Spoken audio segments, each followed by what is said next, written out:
Roger, Roger on the Cobra 1000. I'm working this J C Penney Pinto SSB transceiver. You got it. 23 channel single sideband mobile bass.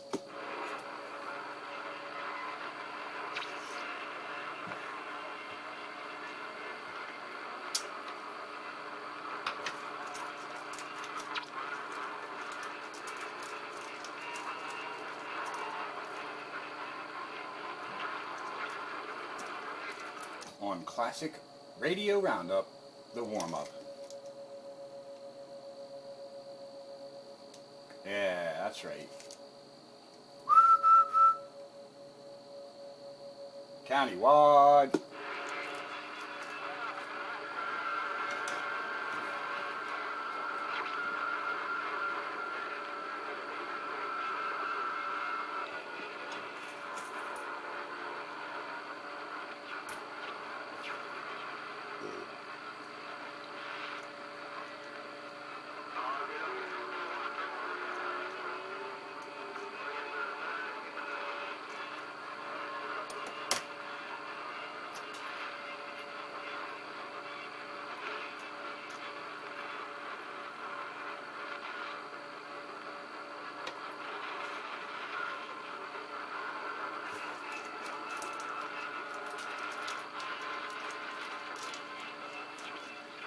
It's a daggone useless kind of skip there, quarter wave.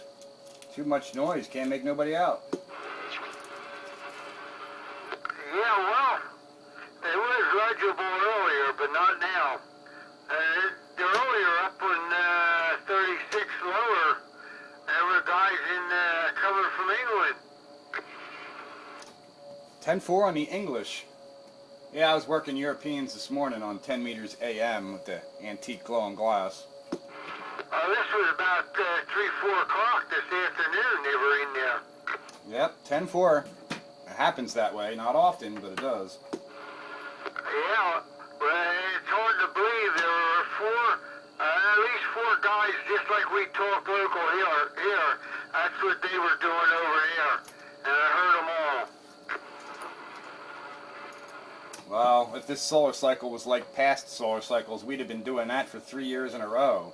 But this solar cycle was a lousy one, so we didn't get to do that as often. And for my mic unplugged, it's one of these tin plugs that don't have the clip on it. Well, don't yank hard on that cord. We won't hear what you have to say. And for I cuts my receive out too.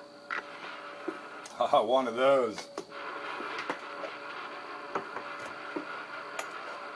Yeah, I just got a stock hand mic on it.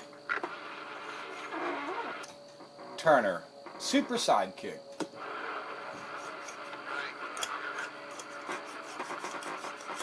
Here's probably a road talker hand mic on a realistic.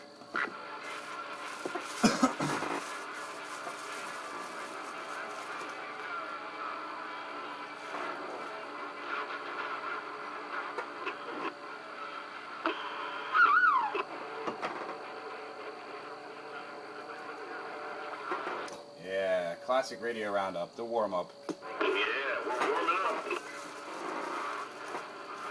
Sounds like the ionosphere is kind of warm, too.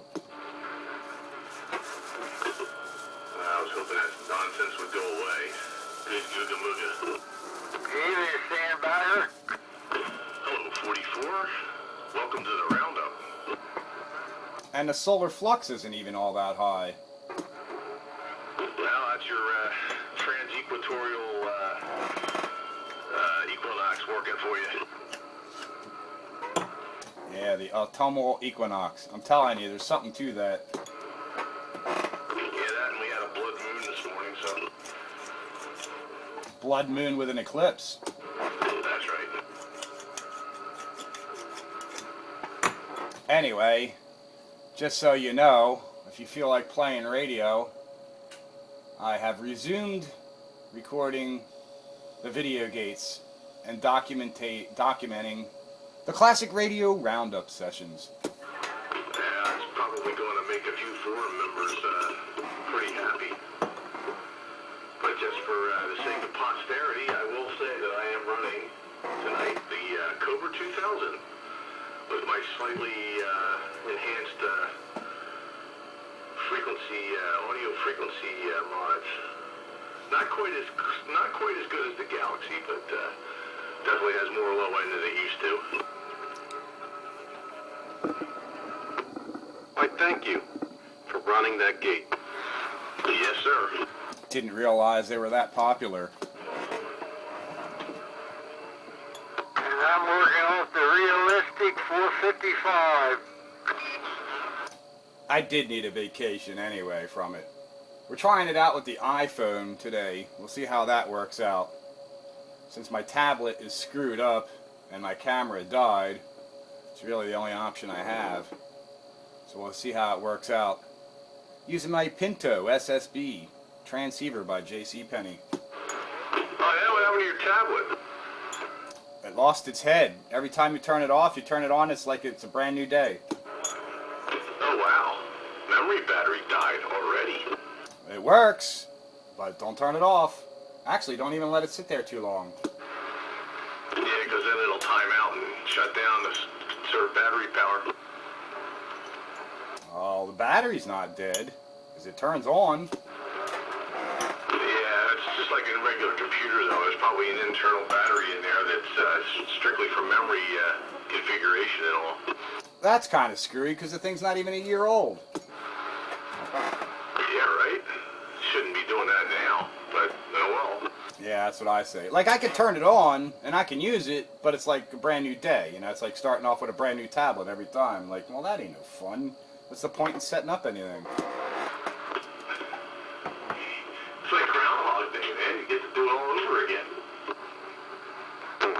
Groundhog Day breaker. That tablet didn't do that great of a job with the audio for video gating anyway. Yeah, maybe the iPhone will be louder, don't you know? I think it will. Breaker.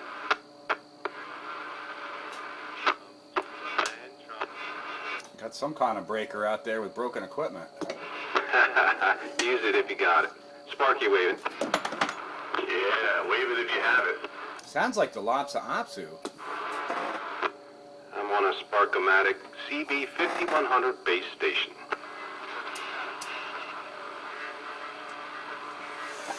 Yeah. Yeah, Sparky on a Sparkomatic.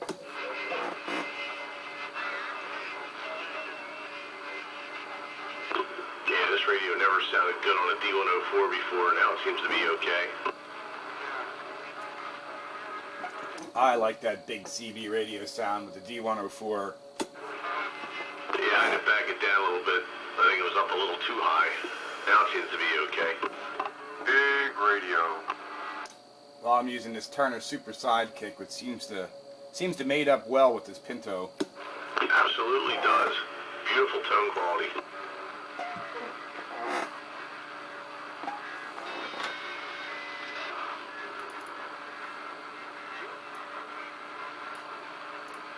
Now, if we could just get the skip to die off, or at least shift to someplace useful. Or at least be legible. It has died off some. When I first turned it on, I was getting like anywhere from S3 to S5 in noise. Now it's down around 1 or 2. It's a shame because chances are it'll be like that tomorrow night too. Because I'm heading up the mountains tomorrow night and close things down. So figure I'd do another long distance communication there. But I know it's skip like this. Yeah, and there was a breaker in there. But maybe in the interim we'll get nailed with a CME or something that'll shut things down long enough to let you do that. But let that breaker go. I didn't hear him with that break.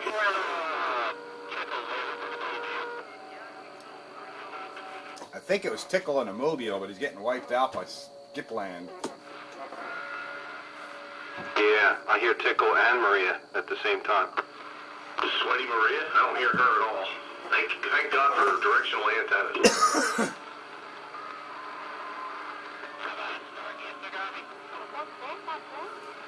Another breaker. I got you, Tickle. You're awful weak, but try it. I'm just trying to get out there. I'm in the Mobile. I'm trying to pick up a new tube pedal. Sounds like you're over driving it or something. It sounds tight and crunchy. What, are you driving a 2-pill with your Connex? How about that? Let's try it again. Try it again. Hello, Classic Radio Roundup. Yeah, I don't know. It sounds kind of tight and crunchy. I can't really give you an honest report because there's so much noise out there, but it doesn't sound like yourself. Oh, we don't want to be tight and crunchy. No tight and crunchy. Are you driving that 2-pill with that Connex? I hope not. No, it was one of my Cobras, and I think something. No more than 3 watts. No means yes. That's what she said.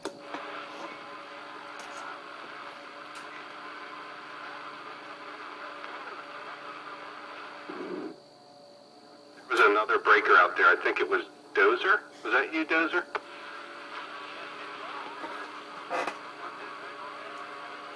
Alright, good. I got it. Yeah, Dozer's out there. He's up in the Souderton area also. Welcome to Classic Radio Roundup. Let's show on CB Radio. Yeah, it might be another hour before we hear the lower level or outlying stations tonight. That'll be just in time for the bleed over to start. You know what, that Highway 1788, where all this crazy Get that highway going. Anywhere between 9:15 and 9:30.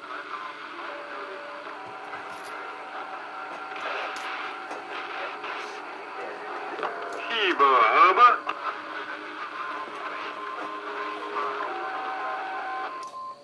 Yeah, Classic Radio Roundup. Too much skipland noise. Yeah, I've got about S3 on it.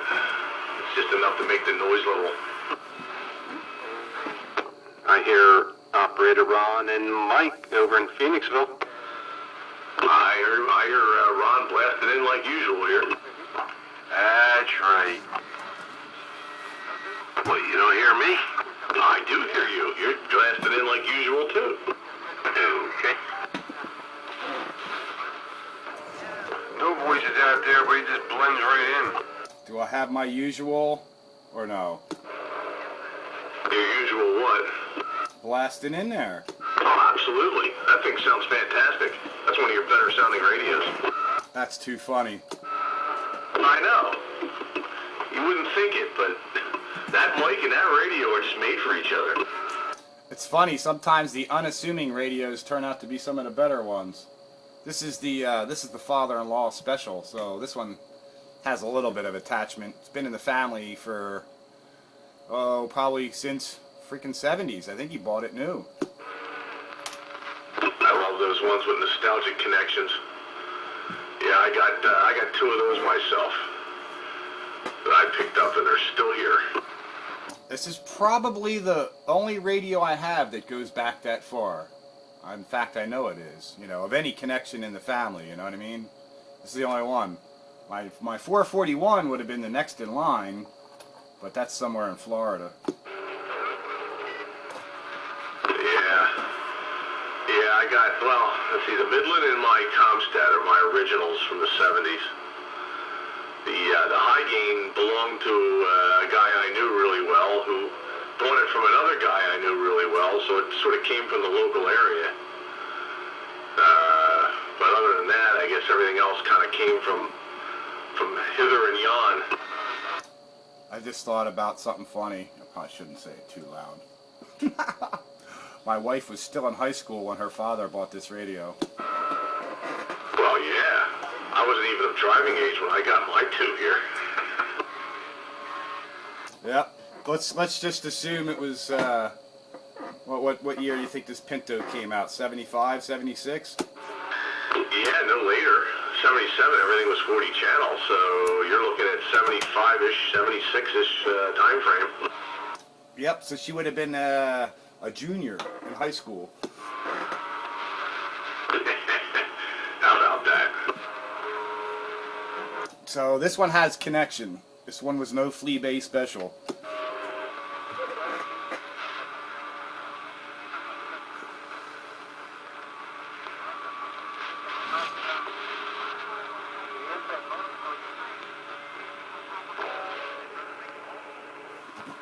on Classic Radio Roundup, my solid state 23 channel classic. Yeah. And I think, I'm trying to think, this Cobra is one of the older versions of it. I think it was made in Taiwan. Still looks like it's got a Uniden, a genuine Uniden board in it.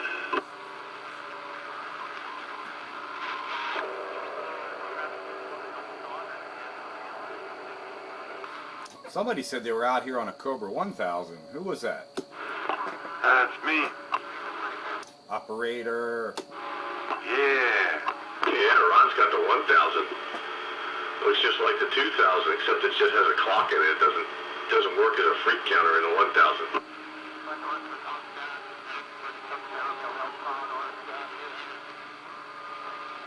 Well, it sounds good. Yeah, it's a full-bodied sounding radio. Yeah, I think that's got the 29 chassis in it, if I'm not mistaken. Yeah, nice and clean. You got that right. That thing's crystal clear. What's this Pinto sound like in comparison to that? Oh, you're louder. Really? This thing's that loud? I mean, it's not like over-modulated loud, but I mean, it's loud. It's got good punch to it. As I say, that thing really sounds good. Heck, I'll have to leave it alone and mark the spot. I told you it sounded loud. Yeah, listen to 44. He knows what he's talking about. Yeah, I wasn't... That's not really what I was looking for. I was just comparing... You know, I hear what Ron sounds like, and he sounds really good. I just wanted to know where this was next to that. Oh, I believe quarter wave. When quarter wave tells you something, you gotta believe it. Especially like, yeah, you got bad, dirty contacts, you got, AC hum, something going on, signals down. Oh, no! Oh no, it only depends what mood I'm in that day. Oh, no! I could be in the agitating mood, I know, and you always catch me that way because I always think of you as the straight up honest guy, and you get me blunt on the side once in a while when you're feeling ornery. 10-4. How's this one sound, okay? Oh, it's loud. You could probably stand a little more low end, but it sounds clean. That D104, the Cobra 130, I just turned that one on. Is that what that is, a 130? Yeah, 130. Sure don't see many of them around or hear of them. No, I think it was the first side being said Cobra had, wasn't it? I think so. It's very much like the old SBE console, the original consoles. 10-4. It's a mobile set. It's mobile. I keep thinking it's a base. That was the 131, I guess, or something. I had a 132, and I could never get it working. Same thing as this, only a cabinet built around it. That's right. Did it have a clock? Don't even have a meter, let alone a clock. Well, it's in the base version, it does. Yeah, the base unit probably does, but the mobile don't even have a meter on it. Hey, can you give me a meter reading on that? No. Oh, come on. Give me a meter reading. No. Like, oh, geez, what is... No, I don't have no meter to give you a reading. Yeah, you tell somebody like that they don't believe it don't have a meter. Yeah, you got sideband, but no meter. My first base station was a Sears, and that's all it had, just a modulation LED. No meter either, and it was a base? No, it was a mobile. I used it as a base on a 3-amp power supply. Oh, man, that must have been one of them tiny little Sears mobiles. Even the little ones had that tiny little half-inch meter. That's what's in my Pioneer AM/FM CB. It's a useless meter, really. Yeah, it is. Trying to see somebody giving you between a 7 and a 9 is like, you might as well be sawing hairs in half. You could call it low end, mid range, or high on the scale. That's about it. Or the old walkie-talkies, they had the ones like the size of your pinky fingernail. Yeah. Yeah, that's even smaller than the Pioneer one, which is small enough.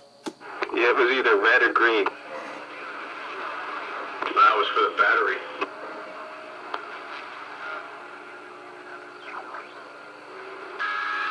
Modge, no modge. I like the way this Pinto does it with the, you know, the Modge light. I like Modge lights for modulation and then meters for S. But like modulation meters, I would rather have a modulation light given the option. Now, what does yours do? Do you have a separate light, or does the meter turn red? The meter turns red. My white bulb is burned out, but it comes on red when I transmit and then gets bright as I talk. Yeah, the TRC-48 was like that too. I like radios that did that. The Royce 1600 Mobile that I borrowed for a period of time before I first got my first bass was like that too. It was a vertical meter, and it turned red when you keyed it up, and it would flicker as you talked. That was kind of cool. Yeah, that's what this one does. I like it. And the meter itself, you know, does RF power out, shows forward swing, and then, you know, I got the red light for modulation level indication. But I mean, like even the Tram Titan has that modulation light. I like lights better than meters for modulation.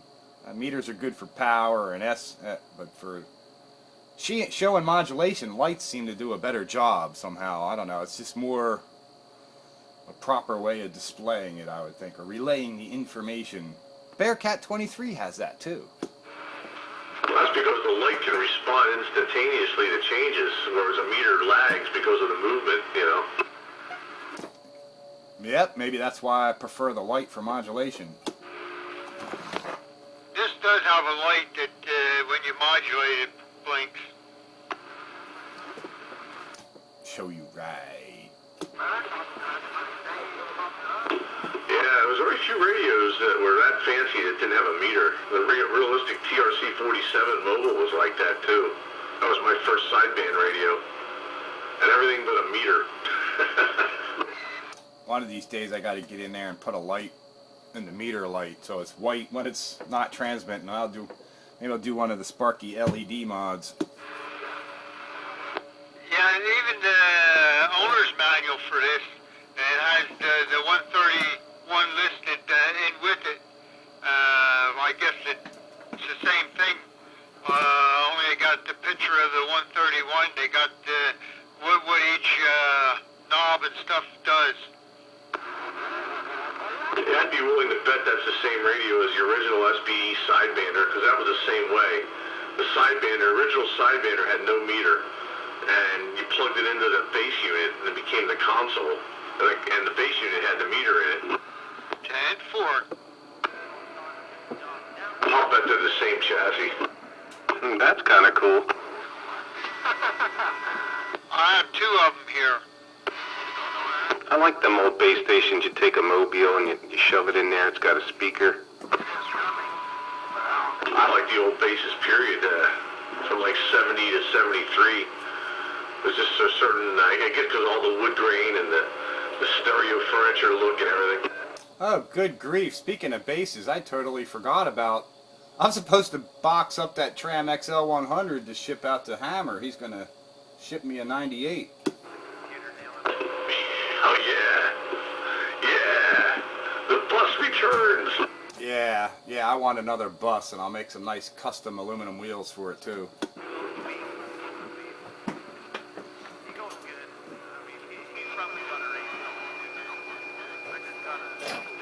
Yeah, hopefully this bus will work better than the other one. And you'll be able to use it and it'll sound real good.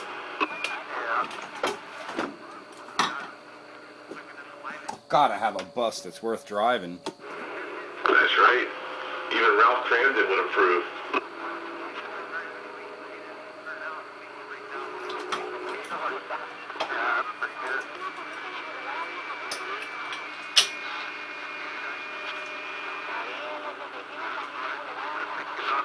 He's good. I like him. He's nice.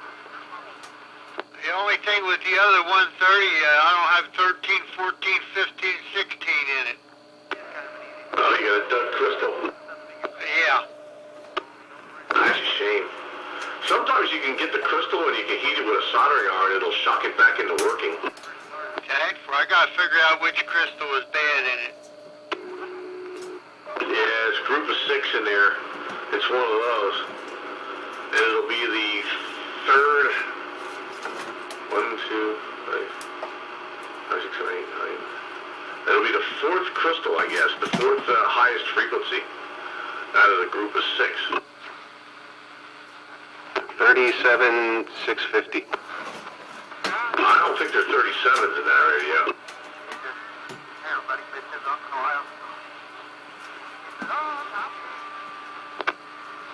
I think it's funny that I even remembered a value for one. Well, it's because it's the one you use for whatever. The 37 is a very common mix scheme for AM-only radios. You don't see too much of that in sideband, though. They're usually either 7 megahertz or 23 and 14s. And, I can send some more common stuff. Interesting tip, thank you. Or 12s. That's right, the Midlands use 12s. And so does some of the SBEs. But probably 44s will be 12. 11 or 12. Yeah, it's just like channel 1 is 7.3435 and 11.705 and 7.4615. Yeah, the 7.345 is a receive oscillator crystal. That's what gives you your AM 455 kilohertz. I got one of those in my Midland.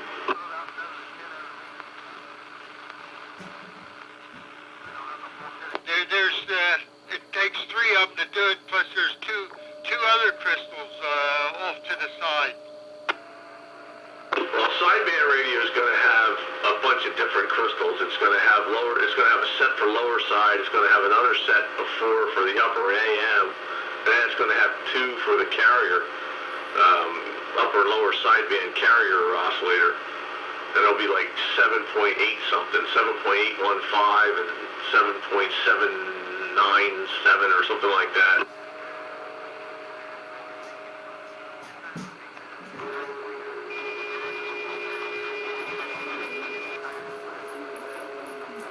I hear a station breaking out there for Spring Mountain. Well, and you're the closest one to Spring Mountain. Go ahead, Breaker. Hey, CC. Good to hear you on Classic Radio Roundup. Hear you over there in Talmenson. I thought I heard you jumping up and down. Good evening.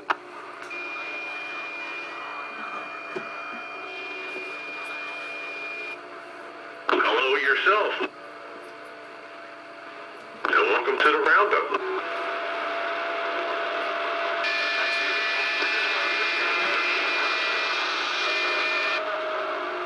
Yeah, you're making it to Douglasville. Does that stand for Captain Chaos? He's lost in the heterodyne to me. It does? Captain Chaos, is that what that stands for? Captain Crunch. Is that RKOMX Chaos or somebody else? No, it's CC. All I hear is a heterodyne. I'm surprised you can't hear him and I can. That's weird. Yeah, it's not usually like that. No, because he's closer to you than he is to me. I guess I'd hear him without Skip. Briar. Yeah, Breaker? Alright, tickle sound any better now? Yeah, I can hear you now. 10, Roger. How about it, Sparky? Is it sound crunchy again? I can hear you, Tickle. I just got you down low. Everything all right? Yeah, trying out a different 2-pill. Sounds crunchy to me. I don't know how it can be crunchy. I'm on like a 5-watt radio. It sounds good to me, but then he's not giving me a whole lot of signal, so I guess the crunchiness is lost in the noise. Or maybe it's just me.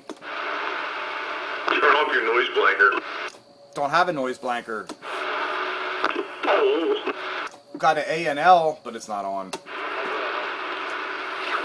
No anal here. How about now? Is it... Hate when that happens. I brought it down some more. Am I still crunchy? No, now it sounds clean. This 670 is fluctuating. What'd you say, Spitfire? Now it sounds clean to me. 10-4. Yeah, I turned it on low, but I'm on my old T-Berry Big T 23-channel early transistor radio. T-Berry Model T. 10-4, Roger, right on. Yep. Yeah, it sounds better now. A little on the tinny side, but it doesn't sound crunchy. Yeah, you put it up that box on low. See how that works? It's not the tube type, it's the early transistor 23. Low is good. Roger on the transistor, but you put the box on low. That gives you swing. Now it sounds better. Right, well this thing's got very, very deaf ears, so the receive is helping me out a lot. Any two-pill mobile amp that you get, and it's got high, low, medium power or high, low power, always run it on low, because anything above that will overdrive it. That's just the way it is. That's right. Well, there's a high-low switch on the two-pill. Right, that's what we're talking about. Any of them pill boxes that come with a high-low or a high-medium-low switch, always run them on low. Otherwise, they sound like crap. It's just, like Bagger said, it's just the way it is. 10-4 on that. It is destiny. Yeah! Show you right.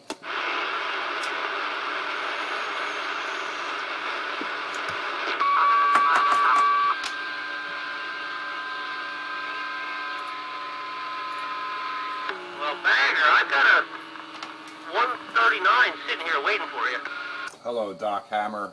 You are on Vox Operation. All right, Hammer's in the house. Hammer in the house.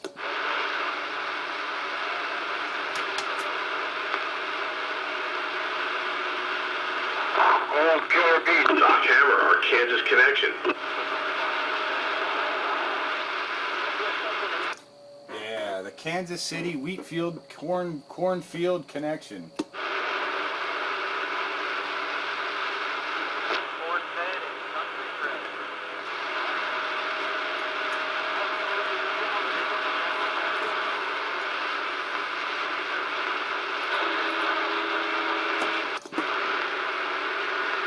Double check and make sure I have things hooked up right. I'm waiting. Is that you, Hammer? Yeah, Pete's gonna have to double check his settings and all. Make sure he can get in there. You can do it, Doc. We have faith in you, man. I gotta turn up the audio on the computer. I had it set for slow scan TV. Yeah, crank all those gain settings up because he always sounds weak in the audio department. Try it now, Hammer. How about you, Hammer? You're a go. Yeah, it's working now. Now the corn's all in the field's dead. Hey, I need to, while I'm thinking of it, apologize. I didn't send that tram out yet. I just got sitting here looking at it and remembered, so it's been a busy week around here. I get it boxed up and sent out here this weekend. That's all right. Your cover's boxed, but it won't go out until the 15th. That's when we get paid around here. All right. So there's no rush either way. I just want to let you know I didn't forget about you and it ain't lost. I just plain, you know, I got it sitting out in my face now. Now I'll have to trip over it or box it up, Roger. All right, Roger. Well, it's no big deal. I got everything ready to go. From the 15th, we'll take it down to the post office. It's going to cost me a little chunk to mail that puppy. It's heavy. Yeah, I know. It's a radio built to survive an atomic blast. No doubt about that. At any rate, she'll leave here on the 15th, and we'll send it priority, so it should be there pretty quick. All right, well, I'll get yours out of here either tomorrow or Friday, and then when time allows me to get it, you know, boxed up real nice and pretty and safe. Roger that. I still got to clean up a spot on the bench for it. The D201 sitting on the top shelf. Gonna have to move it and put the Browning on the other side of the cabinet. You got the power set on that radio low or something, Pete?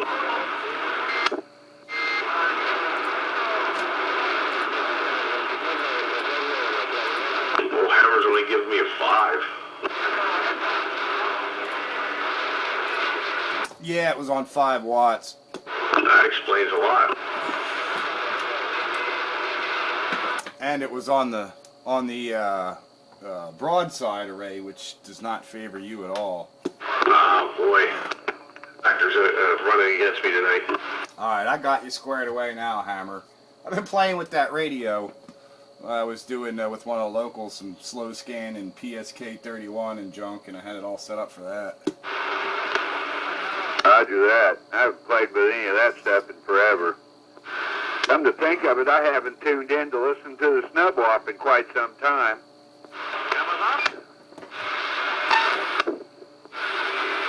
Well, that's just terrible. Oh, well, I know you guys miss me terribly. Evening, Doc Hammer. That you train. Oh, 44 Dave and Night Train, all the rest of you. Very crackly, but no audio. That person was trying to get in here earlier. I think that's Train on one of his Brownings. Breaker. By the way, 44, I heard you in there. Hello there. You're out there. Or I heard you come back. Night Train was trying to get in there, so we were standing by. Hey, roger that. I'm kind of gobbled up in a show on TV here presently. I'm copying the mail and taking the standby. Well, good to have you check in with us there, Dr. Hammer. Sounding good from out in the wheat fields. Countywide Radio 441. Breaker.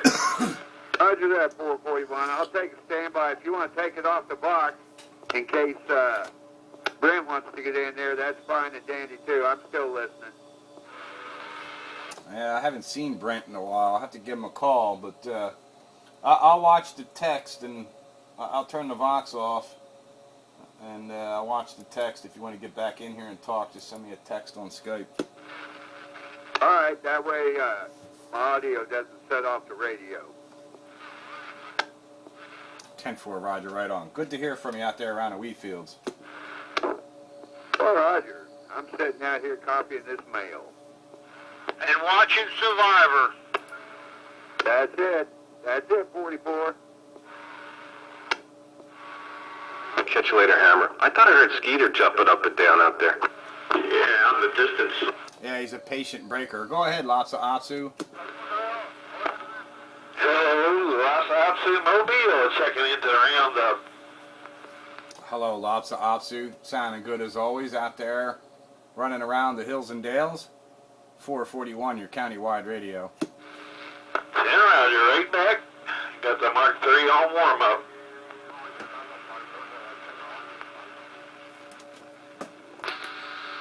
That's right, Skeeter. Plug it in.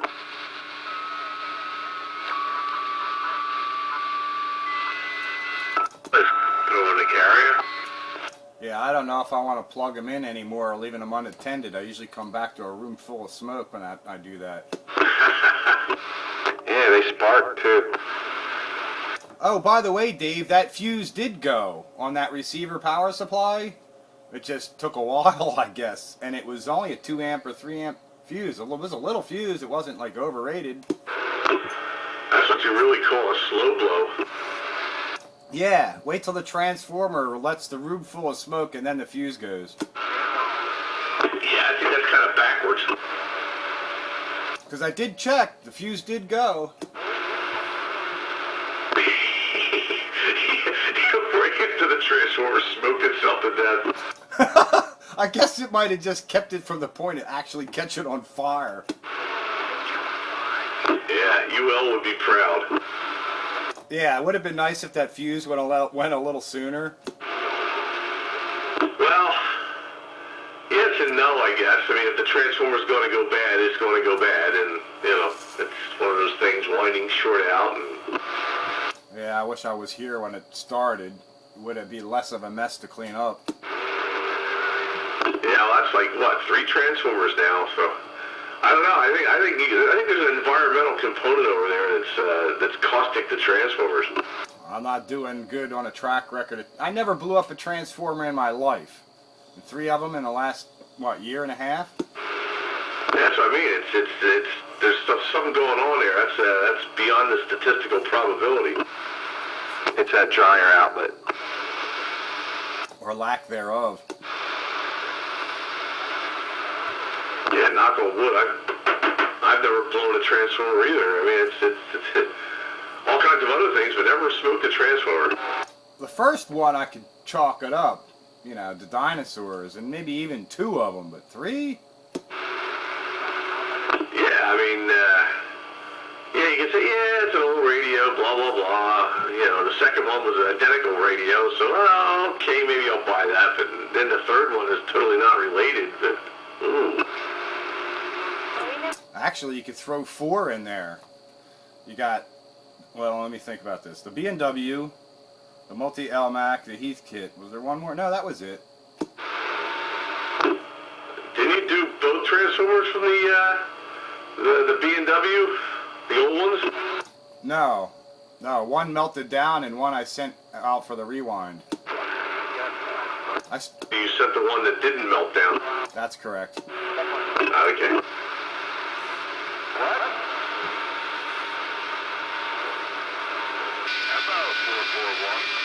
Who's hollering for me? DC 784 over in Thomas. I hear you, KC 784, but not real strong to me for whatever reason. Whereabouts are you?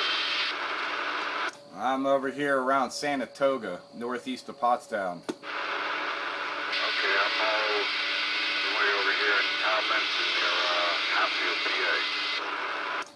Roger on the Hatfield, PA. Well, that covers an area, but I know the area. It's sounding real good here. You're hitting me hard with a good 10-4, Roger, right on. Well, I got a good opening up your way. It just sounds like maybe either you're off frequency or I'm off frequency a little, or there's noise coming in with you, something. I don't know. But I hear you all right now that the skip has dropped down.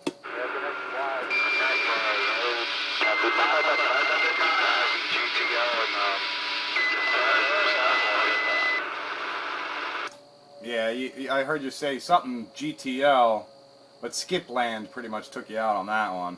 2000. No kidding. That's what I'm running. Yeah, when Skipland comes in there, I lose you, buddy.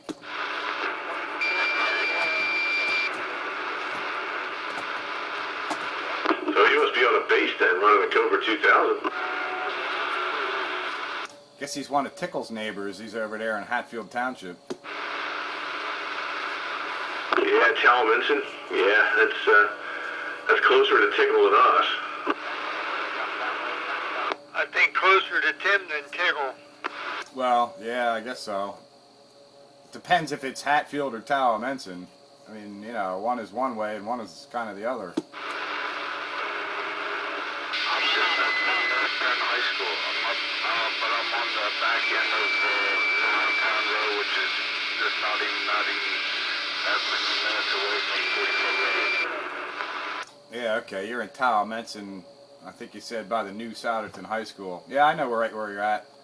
Yeah, you should be giving me a better signal than what you are, I guess. I don't know. Maybe it's just, I don't know. I would expect to hear you better than that from where you are, because I got a good window up that way. But anyway, I do hear you. So welcome to Classic Radio Roundup. North Penn High School. Yeah, he's in North Penn, off Allentown Road. Yeah, he's right around the corner from me. Oh, well, that's a little bit further down the road. He could be in one of them holes down that way. I actually got a pretty good copy of him. Do a frequency check on him. I did. Based on what I could see, if he's off, it's maybe a tad to the low side, but not really. I mean, it doesn't sound bad to me. Yeah, it just sounds like he's just on the edge outside of my passband kind of thing. And I got my clarifier all the way to the left. That should do it then. I don't know. Yeah, he sounds okay here. Yeah, it's a good sounding Cobra 2K. Just maybe, I don't know, it's just something coming in. Well, check out the video gate. You know, I don't need to say no more. Check out the video gate when I post it. Oh, I'm sure I will do that. I look forward to the video gate. Probably barefoot. Oh, no doubt about it. Yeah, well, I'm taking that into account.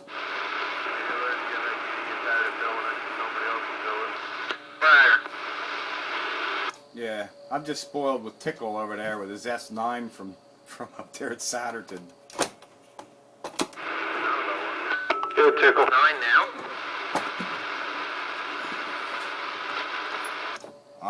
I don't know, somewhere between 7 and 9. It's one of them meters that suck that way. Oh, because I'm not on the bird, and I'm only putting about 100. Yeah, you're 8 backswinging 7. Backswinging, that ain't no good. Backswing. That means you're over driving. That doesn't necessarily mean that you are. This is just what my meter shows. I don't know if this one is one of those that does that or not. I have to watch a few other signals. I got too many radios. I should just stick with one. No, what would be the fun in that? Well, you don't get used to what's normal. I forget the action of this meter because you know some of them will backswing anyway, no matter who you are. Yeah, I was getting a slight backswing on him on this radio, and just about everybody goes forward. But then I guess you maybe have to be a high enough signal before it does. Well, I see slight forward swing on you, so he might be backswinging a little. How many times I gotta tell you, the meter reading don't mean nothing. It's the modulation you're hearing in your ears that means it all. Yeah, but the meter's indicative of what's going on. You know, if it's backswinging, then that means you're over driving it. You don't have enough modulation headroom. That's what I was trying to get at. To head for it, it only depends on what radio you're listening to it on, or watching it on. Some of them backswing no matter what. Well, that's what I'm talking about. I got radios that will truly show what's going on, whether you're forward swinging, back swinging, or nothing at all. And others that will backswing on anybody, no matter what you're doing. And the one you're on now, you don't remember how it reacts. Right. But I think this one is a reliable one from what I'm, gathering. I see forward swing on you and Dave, and I have to observe a little bit more, But I think this is a reasonably good one for that. 10-4.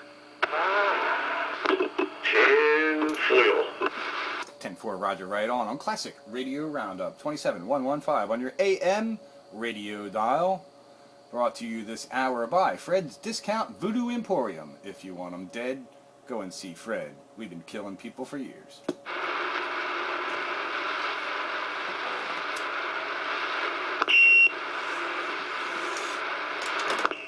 Yes, and also don't forget Crazy Eddie. His prices are insane. I gotta work up my radio voice. I'm gonna be on the air the next, 3 Tuesdays. Oh, yeah, that's right. Ooh, gotta turn that off. Well, no, not next Tuesday, but the following, right? 10 Roger, right on. Yeah, I'd like to go do it too, but I'm busy as hell at work, so. Bad enough, I had to beg to get tomorrow or Friday off to go up to the friggin' mountains. Well, you got three different Tuesdays to choose from into November. Yes, it's true. Let me turn that down some more. There we go. Got rid of that stinking little, almost a squeal there. Heck, for that matter, even if you just went in late. That would be real late. I don't know. Just throwing it out there. But, yeah. Where the heck's my calendar at? But I do have that coming up. Yeah. breaker. Oh, there he is. He finally got audio. Yeah, I still don't know what's going on. Come back and let us know how we're sounding. Oh, I hear you. Hello, train. 21st, the 28th, and then it would be November 4th. Yeah, maybe November I might be able to see. I'll have to see what goes on by then. Yeah, November 4th will be the last one. Roger. All right. Well, let's let Train in here. He pulled into the station. Let's see if he's got his Murphys kicked out.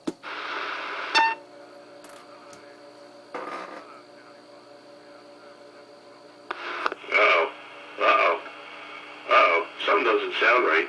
Yeah, that would be a negative. That was a big carrier. I think I heard sort of a real squeaky low voice in there, but I don't know.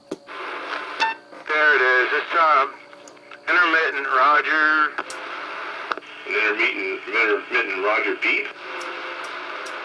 No. I think the microphone needs to be cleaned. Either that or take it out into the backyard and shot it. No. Audio. Alright, well, what kind of audio do we have anyway? It's there. Not your best. It seems to be improving with use. Yeah, give it a little time. Maybe we'll let her warm up a little bit.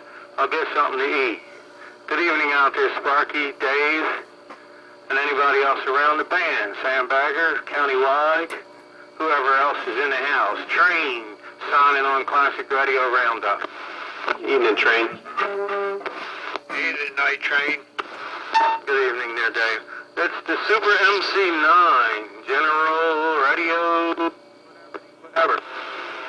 Oh, okay. General radio telephone. Yeah, I'm having trouble. It's got a neat little bonk when you key up. Yeah, it's almost Browning-like. And the audio, when it was there, was good. Punchy. Yeah, Punch and Judy. Punchy audio. Judy just happens to be in the back room. Sounded like a stock like that. Now you sound boofy. Did I get boofy? Yeah, I know what you're doing. You got it up there too tight. Roger. Alright, so that means that it's too much for the amp. Ew. Yeah, you're overdriving. Alright, we'll just take it out of there then. 10-4, how's that? That's more better. Or better. Except for the crackly mic. The wheel chock. Yeah, but that's a real classic radio. Yes, it is. I think you just need contacts cleaned up and a little tuning, and it'll be fine. Hey, we got a full moon, man. That's one of them granddaddy radios. We had a full moon last night. Then it got eclipsed this morning. Yeah, I heard about that eclipse. I was just outside. That moon really looks nice. Did you see it, Ron? Oh, yeah. Real nice and bright. Well, this one here looked good like this, but did you see it when it was orange? Yeah, this morning. It was real neat to watch. Yeah, man, I was fast asleep. That's what Mars would look like if it was really close by.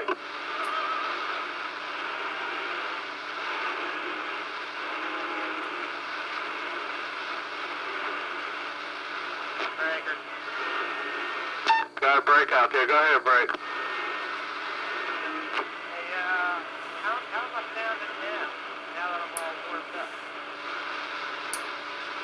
Can anybody pick that one up? That's a little too low for me to communicate with.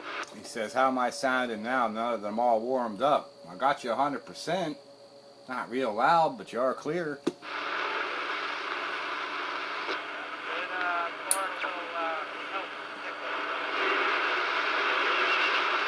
That I lost. Something about tickle. Testicle? No, he gained some help. Help from tickle? Mm-hmm.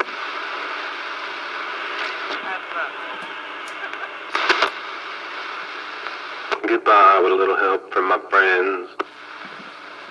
Who was that, Sparky? Dozer. Alright, I hear Dozer, but I couldn't communicate with him. As long as Dozer is not a poser.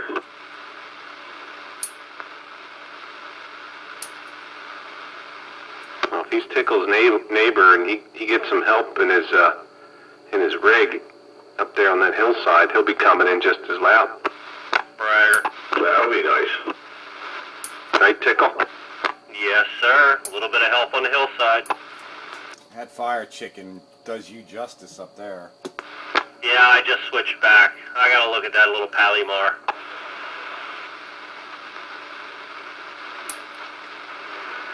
But no, as I was saying earlier, Sandbagger, I got a 139 sitting here with your name on it. When do you want it?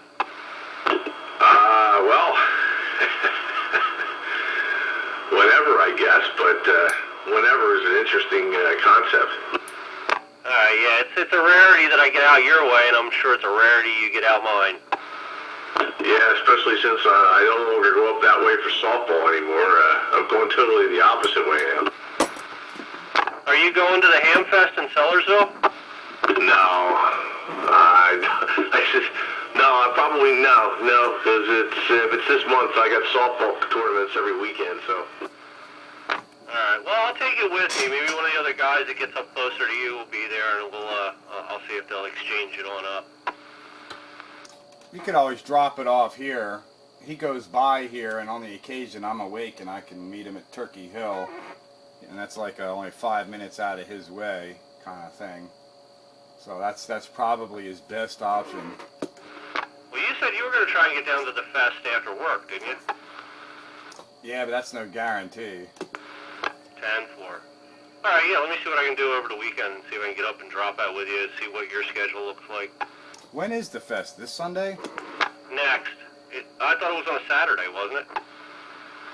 No, it's always on Sunday. Normally there's on Sundays.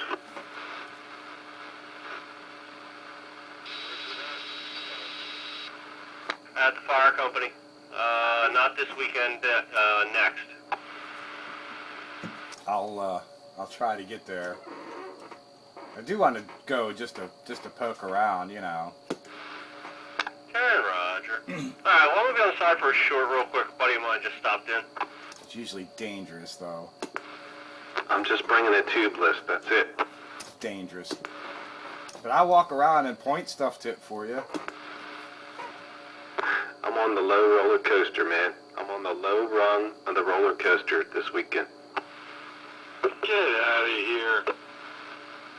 Yeah, but your low end of the roller coaster is like my high end. No, if I had money, I'd be going down to the key down in Egg Harbor. Oh, no. Oh, God. Yep. Yeah. Then you could buy a used 8-pill only driven on Sundays by a little old lady.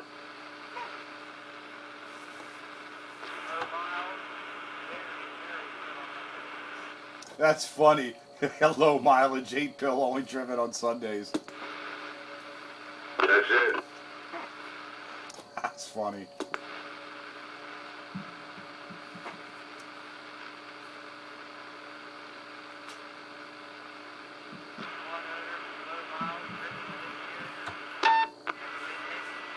Uh-oh, there's Captain Boofy. Boofy, baby. Yep, you are. Am I Boofy now? Oh, yeah. Oh, yeah. That's it. Keep keying it. Let it warm up. Yeah. Alright, how about now? Is it still Boofy? You're coming together. Yeah, it's cleaner now. I'm trying hard, man. I'm not having no success. Got some work to do. Get a hold of that cameraman. He always helps you out. Yeah, I may have to, because I don't know the first thing about this one.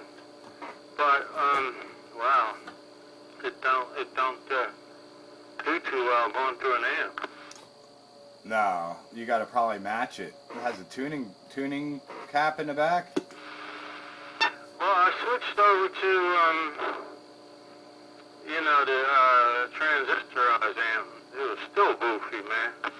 Sometimes when they do that, in my experience, the tube ones into an amp, you just give that tuning cap a little twist.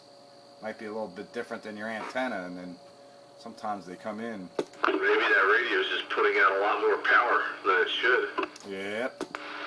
Yeah, there's a strong possibility it might have already been clipped. Let's just see what it does. I mean, those radios, if I remember right, there were power mods for those things, and you might be pushing 8 or 9 watts or something to carry your power. Yeah, there's like a 25-watt tube in there. She swings off the hook. Yeah. She swings off the hook. Off the scale. Off the 10-watt scale.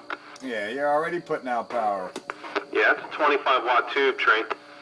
Is that what that is? I thought it was more than that, really. But why has to swing so hard? Maybe they got it all cranked up. What's a dead key?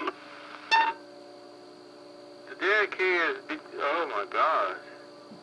The dead key is 5.5 watts. Well, that ain't too bad.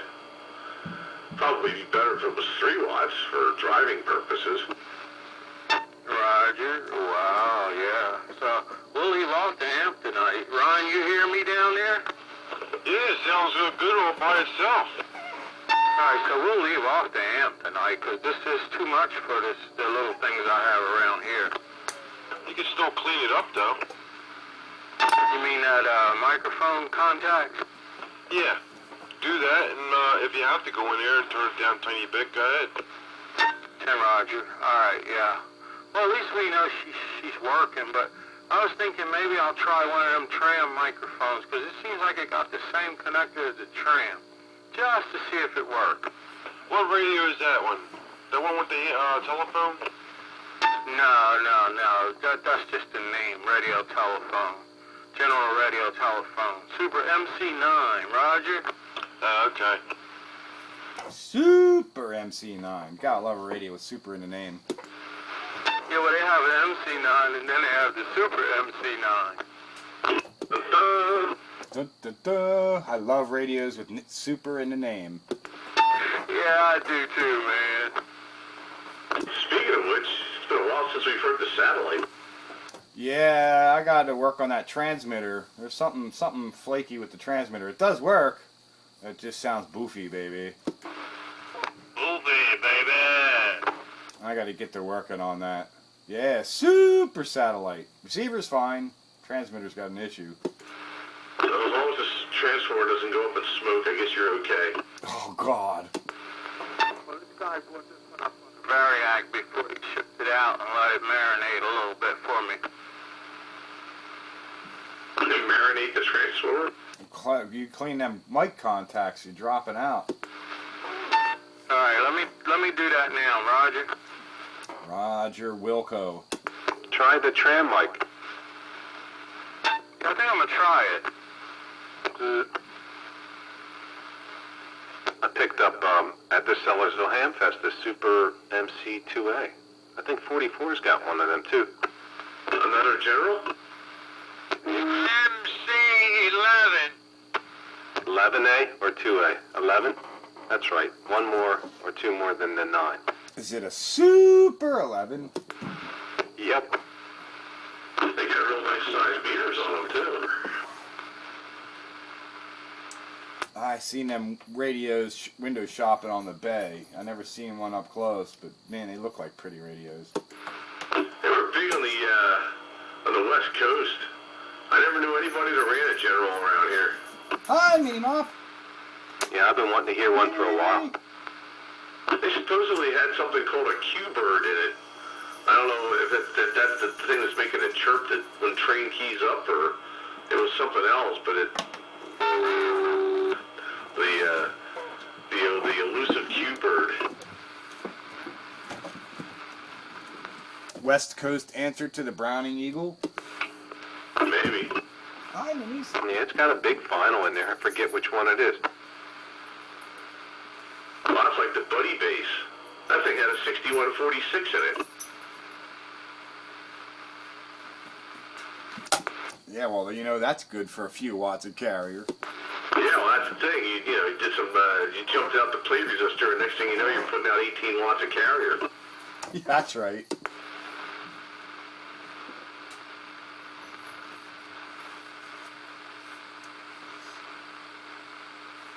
Has Dozer been in yet tonight? Yeah. How's he sounding? Down my way, I can barely hear him, but... Well, you in there sandbagging, Dozer?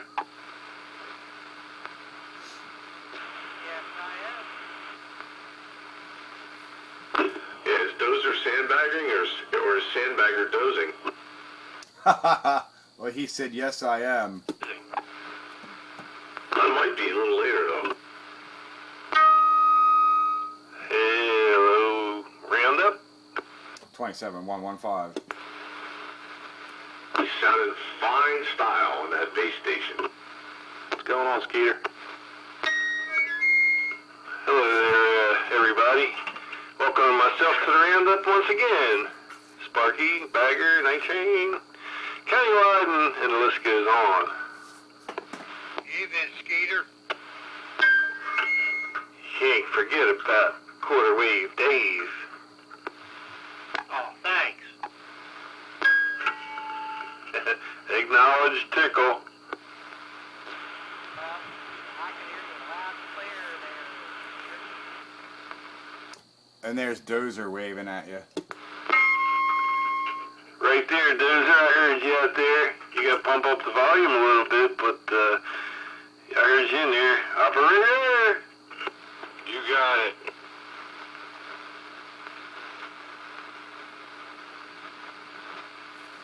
Oh, it's now the 9 o'clock hour. I gotta think about whether I want to switch to another radio. Where's the red moon at?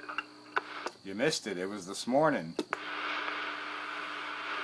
Yeah, you up at 5:30, 6 o'clock this morning, you would have seen it. I was up at 5. I got here at 5 o'clock. I didn't see it red. No, about quarter after 6 to 6:30 it was red. I was back in the bed then. I was talking to Pete in the parking lot. I should have turned around and snapped a picture of it. I forgot all about it by that point. Yeah, I was sitting on the dock and I couldn't see anything but the building. What are you, Otis Redding? Well, it wasn't the dock of the bay. It was just the dock.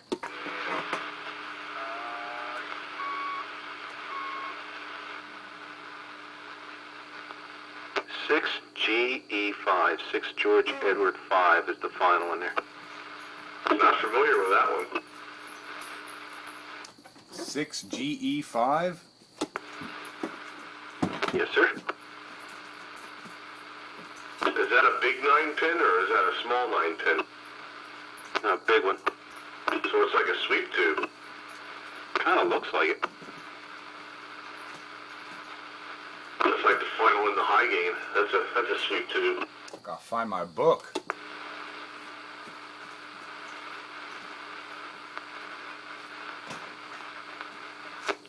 You still in there, Night Train? I bet it's there, Night Train. AKA Captain Boofy. He's maybe switching radios. 6GE5 horizontal deflection amplifier. Looks like a 12-pin. 12-pin tube. Blah blah blah. Electrical data. Let's see. I'm looking for watts. Plate dissipation maximum. 17.5 watts. Yeah, that's misleading though. That's how much power it'll sink. That's not necessarily how much power it'll put out in amplifier service. No, I know, but sometimes like that's I use that as a roundabout because I see stuff that puts out more power than than it says on the plate. You know, because you got a couple of plates or whatever the varying voltage is, and to me that's just a ballparkish kind of thing. Yeah, California slamming on channel 6. It has a second, well, no. Yeah, there's only a single plate. How about GS5?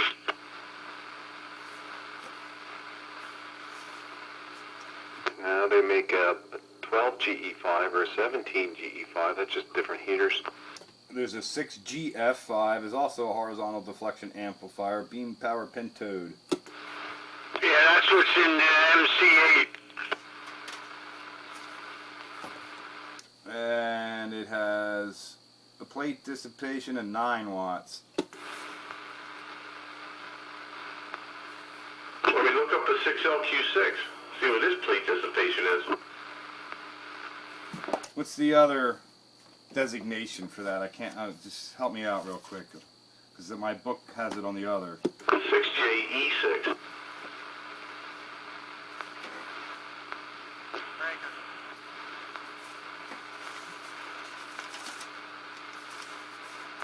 Go ahead, Breaker. Hey, Peter, I pumped it up a little. Is this any louder for you? Well, I hear you in there, Dozer, but you're definitely down there in the weeds. Huh. Yeah, I had a little help from my friend. Oh, boy. I think you need a bigger hill. He's got my little boomer set up down there, but yeah, I think he's in the valley pretty hard.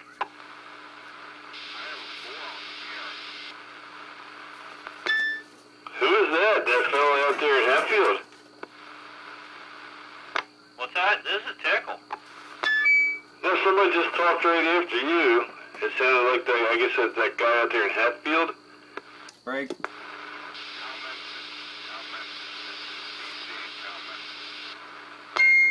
CC and Talmenson?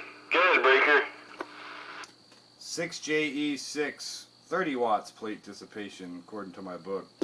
30 watts. But yet, you know, a pair of them will put out 120, watts of peak power, so. Well, that's what I mean. This book, like, that's what I say. It's like it tells you this, but you know what it does, and then you see so it's all ballparkish, but that's not even real. That's like out in left field. Yeah, so I mean, the plate dissipation number is not really necessarily a good way of measuring what it's capable of amplifying to. No, it just sort of gives you an idea, but actually not even that good. Yeah, it shows 30 watts plate dissipation at 7,500 volts to the plate. 7,500? That's right. No. 6LQ6, you never put that much voltage on it. 6LQ6, 6JE6, peak positive plate voltage, max 7,500 volts. I've never seen anything run more than 900 volts on it. Plate supply voltage is 990, but peak positive plate voltage is 7,500. That must be like the internal with everything added and the electrons flying around thing. Yeah, 990. Yeah, that's pretty much as high as I've ever seen a DC supply go for those things. But you go much higher than that, you're going to start arcing over inside. So would it be fair to say that 6GE6 is then like a 25 watt tube? Well, I mean, I was just going to say, I don't know if it's a fair rule of thumb to say we'll take the plate dissipation number and double it, and that's what you're going to get out of it RF-wise. I mean, that seems to be the case for the 6LQ6, because, a pair of them will do 120 watts a peak, so, one of them would do 60, which is double the 30 watts of the plate dissipation, but I'm not sure if it's going to track quite that linearly, no pun intended. Okay. So, Train, if you're listening, that was a common mod. The guys would pump it up to high power export. They actually, in the manual, it says for export use. First time I saw that, dating back that far, but it was, they undo that mod, and then they have great modulation, of course. Then it cuts it back to like 3 watts or 4 watts or something. Roger that. Yeah, I'm back. Incidentally, I cleaned the contacts and lubricated them. But I was told the thing is capable of putting out about 50 watts. Nah, not 50. Maybe peak? Well, I don't know about that even. Well, it depends on what kind of power your audio modulator has in it. I mean, that's the other thing. You can get the thing to put out all kinds of carrier power, but if you don't have the audio power behind it, it's going to sound crappy. You're not going to be able to 100% modulate it. Well, that's true too. That's the other part of the equation. Well, let us know what you got for modulator tubes in that thing. I can look at it. I do have the schematic here, but I would have to do some strong, I had to put the reading glasses on and the whole 9 yards. Well, when you figure it out, unless you look in there and see like a pair of 6L6s or something. Oh, no. The only one that's big is the one that Sparky gave reference to. I think it's a 12AT7. One or two of them? I believe there's two because it's high-level plate modulated push-pull audio. Yeah, so that should be good for about 18 watts of audio. Yeah, I can see the tubes in there. 12AX7A for your audio. Yeah, that's right. How's it sounding now that we done lubricated? Do you guys still hear that funny whatever? Nah, it's pretty much better now. Like more better? Yeah, more better. Roger. Yeah, I cleaned it with deoxin. I think that Q beep thing in the beginning is like that's supposed to be there then, huh? I'm thinking so. How's it sound, y'all? A little boop. Oh, it sounds cool, but you ain't dropping a mall on nobody and getting away with being unknown. I don't do that no how, but anyhow, yeah. Snowman would say, I know it was you. Because I know the sound of your microphone before you even speak. That guy would tell me what radio I was on. He knew all the radios better than I knew my own radios. He'd tell, oh, you're on the, whatever radio I was on. He would tell me I was on it. I was like, man, you're too much. Yeah, that's what happens when you're a blind guy. Your sense of hearing gets a lot sharper. I remember visiting him down at Joe's shop, and he's under there. I think he was putting new exhaust work on a car or something. He's under there working in the dark. I come and join him underneath the car. I never seen a mechanic work in the dark before, but... Yeah, I knew a guy that used to be on the radio over in Valley Forge years ago by the handle of Tex, and he was blind. And you go over to visit him, and all the lights are off in the house, and Uncle Al used to say to him, why are your lights off for? And he goes, what do I need them on for? Yeah, right? They tell me one time it was this guy that hated Ray Charles really bad. They were working together on some project or something, and he hated him. He hated Ray Charles so bad. He said, if you were not blind, I would fight you. Ray Charles said, we can fight. He said, and they got in a room, turn all the lights out, and that'll make it fair. And Ray Charles whooped that guy's tail. That's supposed to be a true story. He fought him in the dark. He knew where to find that rascal. That's right. Yeah, now you're on his territory. Yeah, that guy had it coming, boy. He said, yeah, we could fight. It's not a problem. He said, just turn out all the lights. And boy, they did it. And he worked him over. I'm not fighting a blind man in the dark. No, you never want to do that. Because he see better in the dark than you do. That's right. He's used to it. Yeah, he knows where sounds are coming from. He has all kinds of senses that, compensate for his sight. And you'd be surprised, man. Yeah, it's like this guy, Tex I was talking about. He used to run a Cobra Cam 88. And I was sitting there with him one day, and he used to give people meter readings. He couldn't see the meter, obviously, but he could just tell by the sound of the person's audio what their signal was. And I'd look at the meter, and he was dead nuts on every single time. Yeah, he knew it. Man, I like this thing. Yeah, Snowman used to blow me away once in a while with that. He knew what you were running. He knew what radio you were on. Hey, Sparky. Yeah, Nitrate. The dad key look like it's getting better as she warms up. And when I talk, she swings to a whole full 10 watts.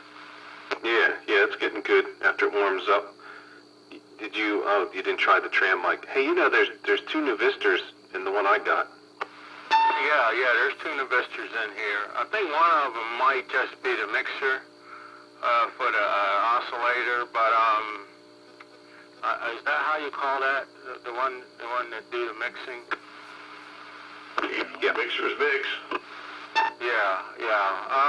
I'm not sure yet though.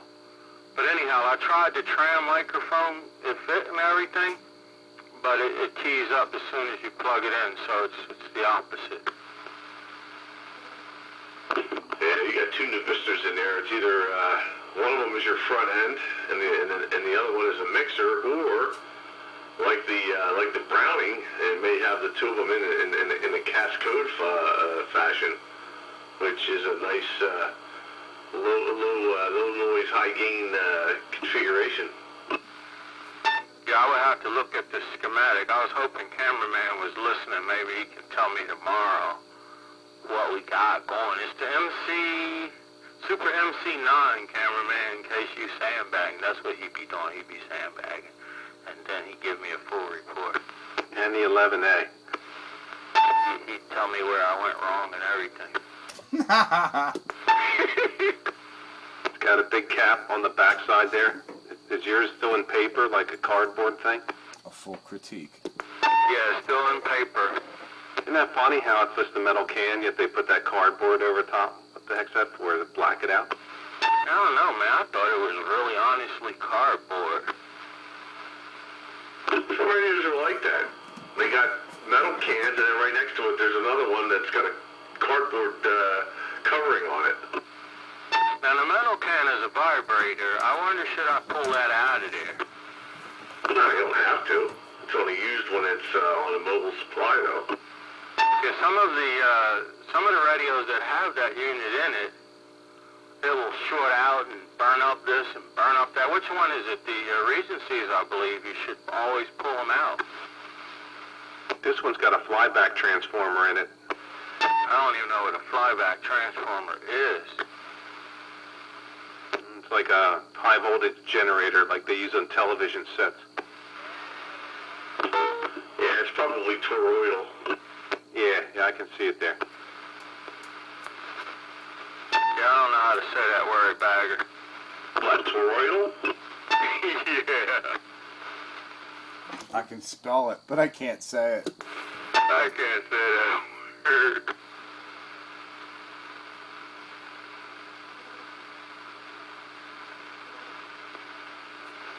Sparky. That's the one. Yeah, how's the chrome on the handles, Train? It's gold. They're gold. And the face is gold.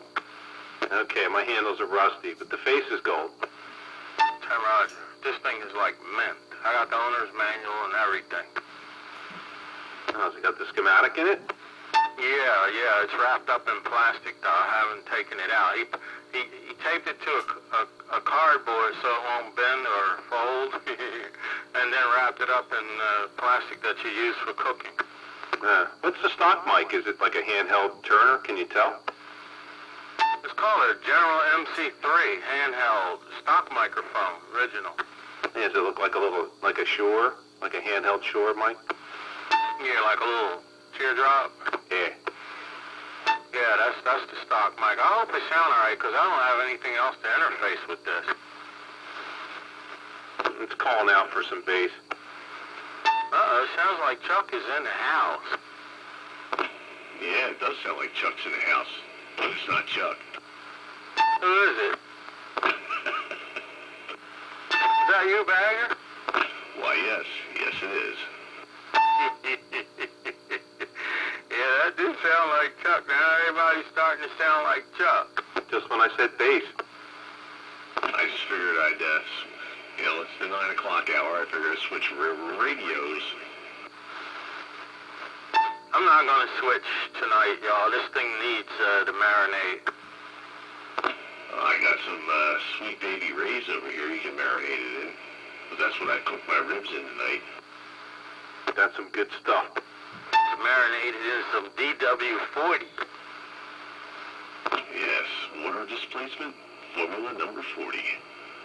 Squeaky bolts will come clean.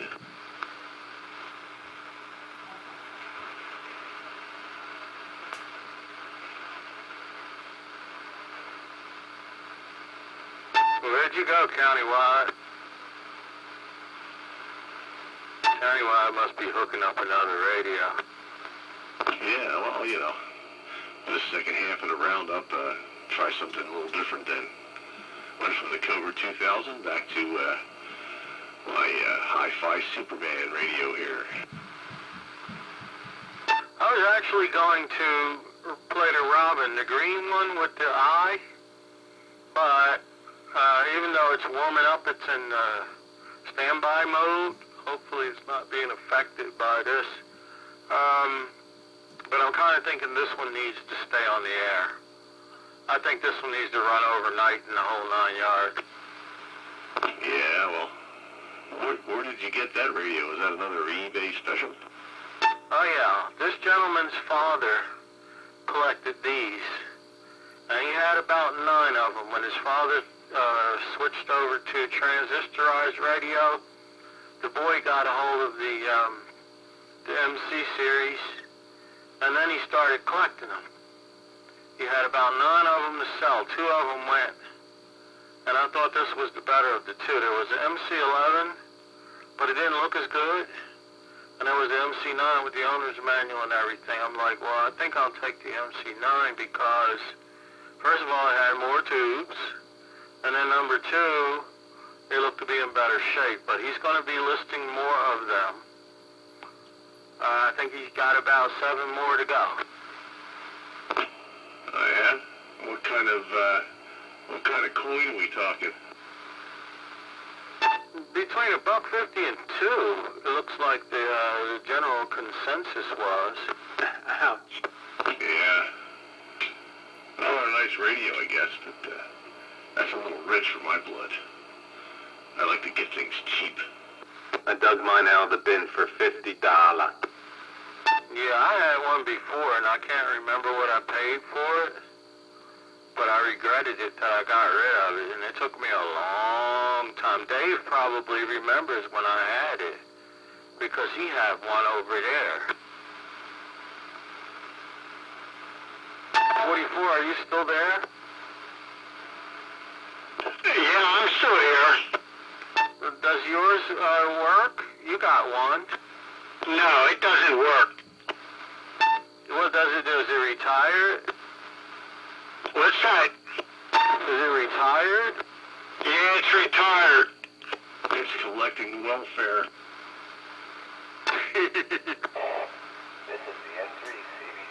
I think when I've got mine, I paid $5 for it. That's my kind of price. 10 for. I got it for a shelf piece. That's why I bought it.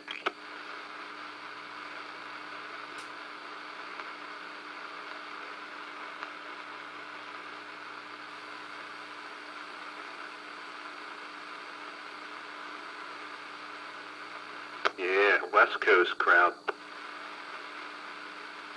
Yeah, that's what I always heard, that they were more popular out there than here. Yeah, a guy was like building them in his garage type of thing, and they knew about audio.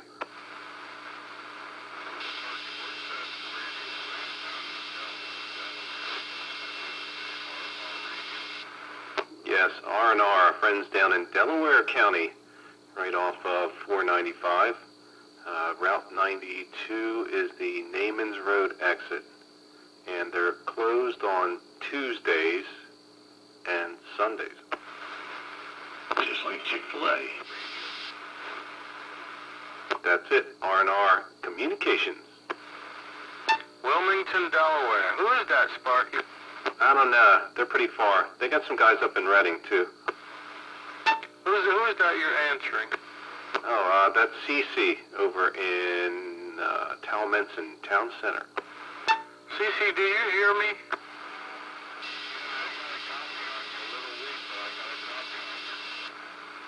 Roger.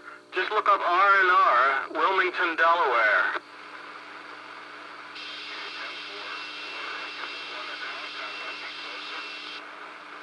Or the one in Reading. Yeah, I don't think there's a shop in Allentown.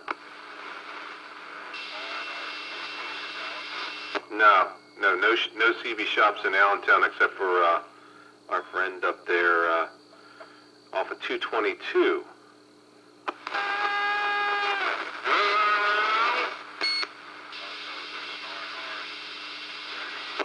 No, that's a different guy. That's Papa Bear shop, Papa Bear. Yeah, he's on 222. Sandbagger. Yes, sir. Yeah, you heard Bill in there already from up Reading area, Kutztown. Bill who? Bill, he goes by Bill. What, on this channel? No, he's usually on 14 when he's in there. I probably might have. I'm not sure who you're talking about. Yeah, he used to come down here when he got on, but he's the one that knows a lot about those here generals. Okay. He used to live out there where the guy used to make them in his garage. Really? The guy actually made them in his garage. I'm thinking it was a regular manufacturer, because they don't look like garage shop radios. That's what it was. Wow, that's interesting. Yeah, I guess, yeah, he was a California guy, so yeah, that makes sense that the West Coast would be the beneficiary of all that. I think Bill has one or two of them. I'll have to do a little internet snooping, see if I can't locate some history on those radios, just to see what they say. Well, you know, the Apple computers, they started in a garage, too. Yeah, so did Microsoft. Isn't that something? Yeah. So the lesson to be learned here is start in a garage. Well, you got one a Shark Tank. I have a big garage. I should start a business in it.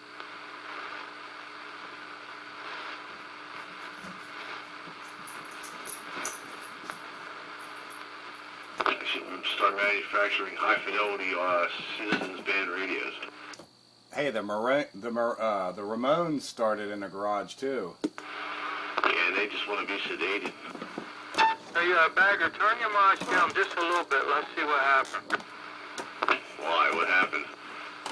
Alright, it cleared up. It was kind of boofy, and I was thinking maybe it was my fault because I got a little tiny speaker. But then when I heard everybody else was clear, I figured, well, you were just a tad bit over the top. Boofy, baby. Probably vibrating your speaker. It doesn't know how to handle low end. Yeah, you're about right, because it's taking it hard.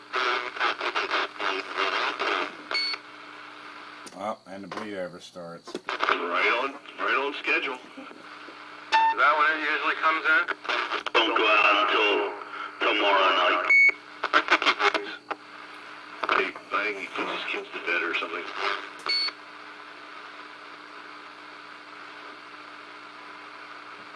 So annoying. What are you gonna do?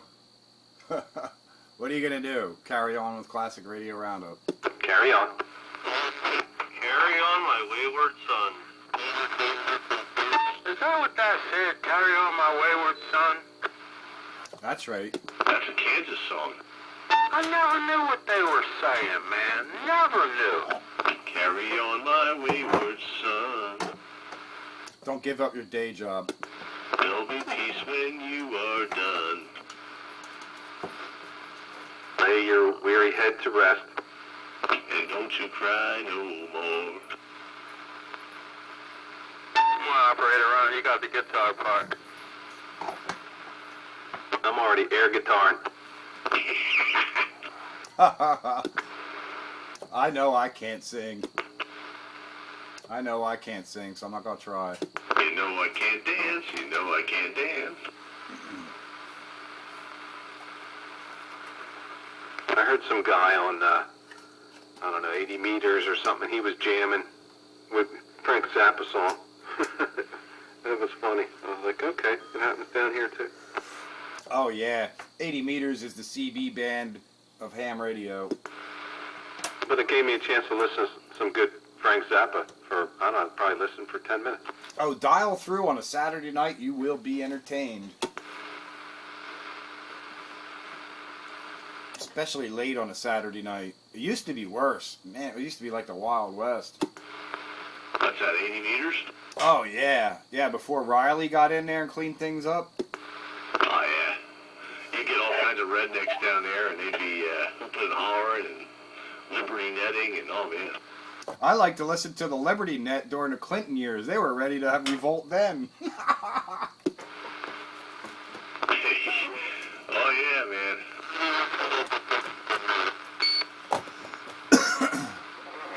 I've had off the last few days, and the conditions have just been great, man. Just incredible conditions. This is the first time I've been through a sunspot cycle, so to me it's like incredible. It is. It's party time. It's just a shame we got gypped on this one. Catching up with all my friends on 10 meter AM in Europe. Like, I already got the 300 country thing going on or close to it. Every once in a while I get in there and DX, but not as much as I used to. Now I do the AM thing. AM mayhem. And if I'm not doing that, if 10 meters is open, I'll go to Slow Scan TV. I got some pretty incredible contacts there, and that's kind of cool because all the contacts are saved in my computer. Nothing like using 21st century technology to enhance 20th century technology. Yeah, Slow Scan's pretty neat. The other night, Japanese stations were coming in. I guess it would be in poor taste to send a picture of the atom bomb going off. Or how about a picture of the Arizona Memorial? Do you see the size of that typhoon sitting off to their right? And a super typhoon out there. You should see the radar images of that storm. I never thought of that, Bagger, but I've never sent that picture, but I have a picture of the Coral Sea right next to the Arizona Memorial. Oh, man.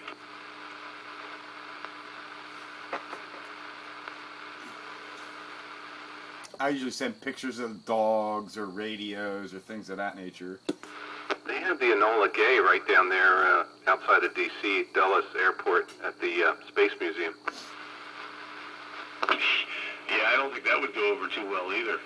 Yeah, picture of the family in front. Go over like an atom bomb. picture of your kids sitting on top of the fat boy there. Like Slim Pickens. Yee-haw! Model of the atom bomb, the kid sitting on top of it.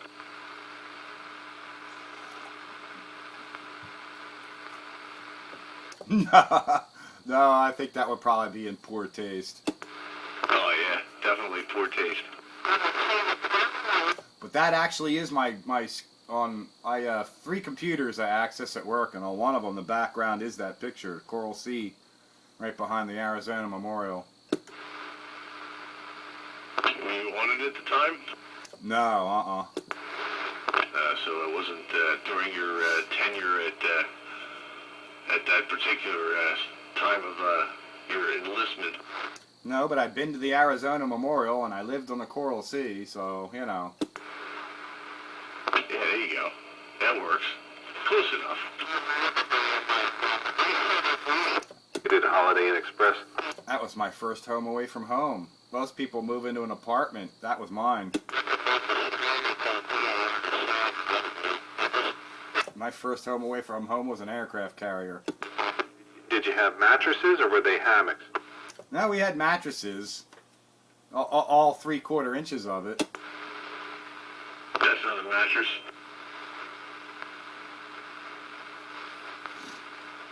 Get a mattress and a fart sack. and a woolly blanket. What is a fart sack? If you're on a ship that rolls a lot, you're better off in a hammock. Actually, on the frigate, when we did that Northern Atlantic translant and them 35-foot seas for the week, oh my God, that was bad.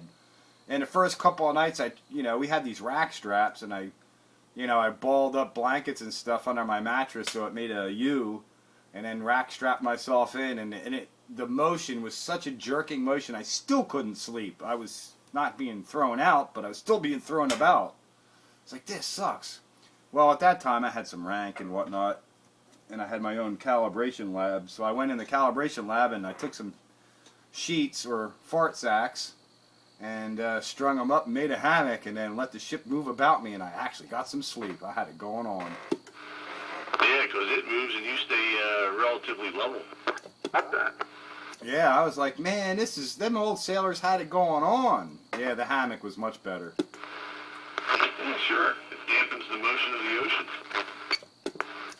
And a fart sack is the Navy version of a sheet. Instead of just being a sheet, it's actually like sort of a sheet sleeping bag. And the idea is to, you just slip your whole mattress inside the thing, and there you are. But then they give you two of them. One goes on a mattress and one for you. Well, you can't really tuck it into anything, so you crawl inside it, and it's got the name, the fart sack. Got it. It's been called the fart sack long before I was born, I'm sure. I tell you, military people come up with some pretty interesting names for things.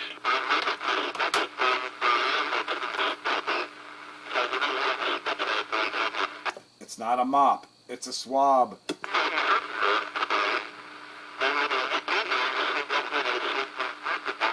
Yeah, you travel in knots.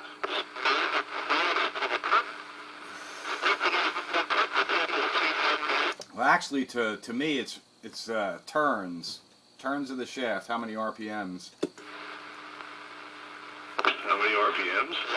Yep, how many RPMs on the shaft? Yeah, if you know the prop ratio, then you can figure it out the knots, right? Well, that's how they gave it. We got the engine order telegraph, and then it gives you the 1/3, 2/3, half, or whatever, and then what is it? Standard? No, it's the 1/3, 2/3, standard, full, flank, and then you had 1/3, 2/3, full, and emergency back.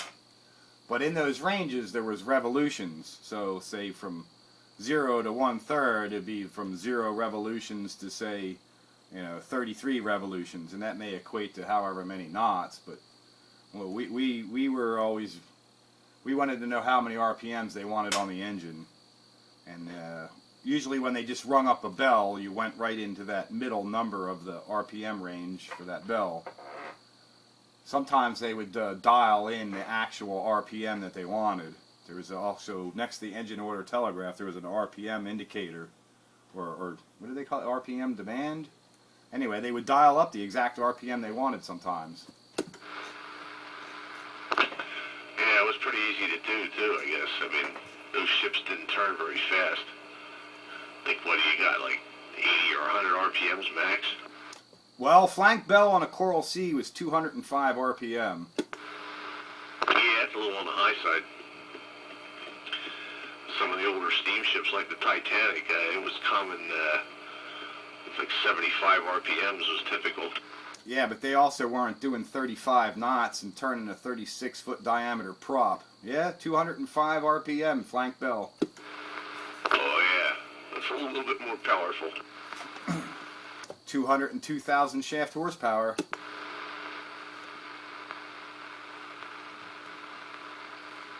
So that's what we were concerned with, this RPM shaft, and that would equate to so many knots. We could figure out how many knots we were going just by whatever bell, about how fast you were going. But that wasn't always necessarily true, because sometimes they would just, they would rev you up real high to get acceleration, and then they would dial back down.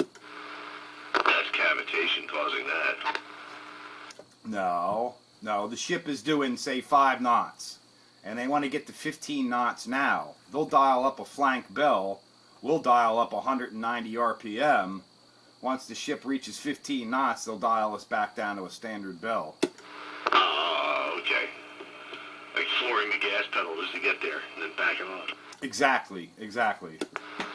Right. Good, Captain Goofy. Yeah, tell me if I'm goofy now, Bagger. I'm trying something different. It's a little fuzzy around the edges, I will say that. All right, how about now? It's a little bit better. All right. All righty then. How about now? Yeah, I was about to say, what are you doing? Playing with the load and plate? Yeah. Wow, you should just whistle into the microphone and paint those things for maximum swing. I can't stand that. All right, I'll go on another channel. Put your right on. All knobs to the right. That's right. My amplifier goes up to 11. Yeah, going 6. Classic radio roundup. The best show on Citizens Band Radio. Yeah, where the locals get the hi-fi out. Yes, high fidelity. You too can sound like your broadcast quality. I'm back. Didn't know you were gone.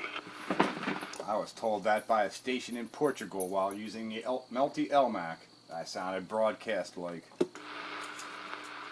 Yes, and tonight's weather will be gradually increasing darkness, followed by gradually increasing light towards morning. And that's just a pair of 6L6s modulating a 6146. And you gotta watch out for that full moon tonight. There's a lot of wackos out there. And I'll be one of them. Yeah, it was pretty full last night, too. Ooh, adult moon bounce.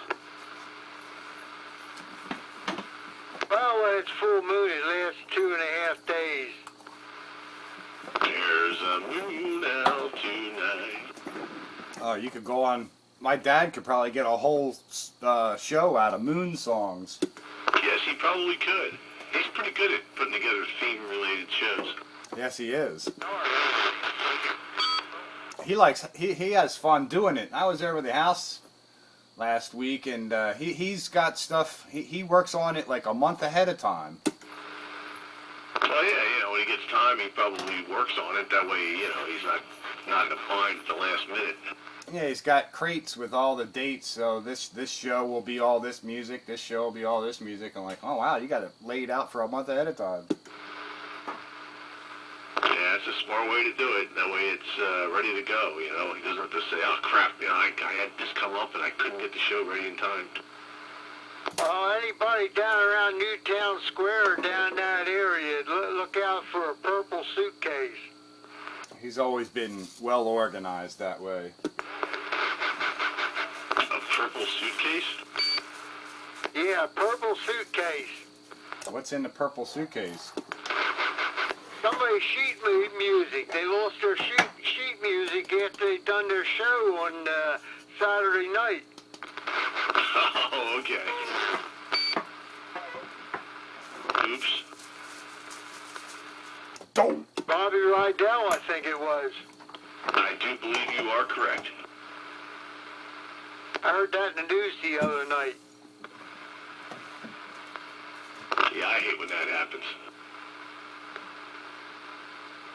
He said he bumped his button on the dash for the hatch to open up and didn't realize it was open. You know what they say about old age, right? What, are you referring to me? At least they didn't do what the rest of them do and mistake the gas pedal for the brake in the parking lot. And for they realized it after they got down the road and they went back looking for it and couldn't find it.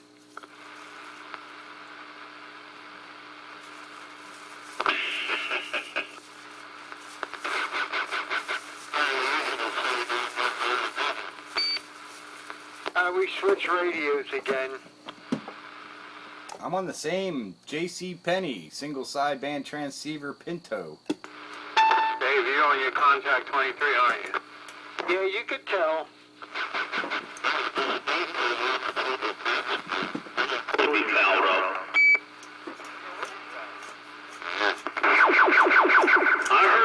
sometime this weekend, I thought. Maybe this weekend or next weekend.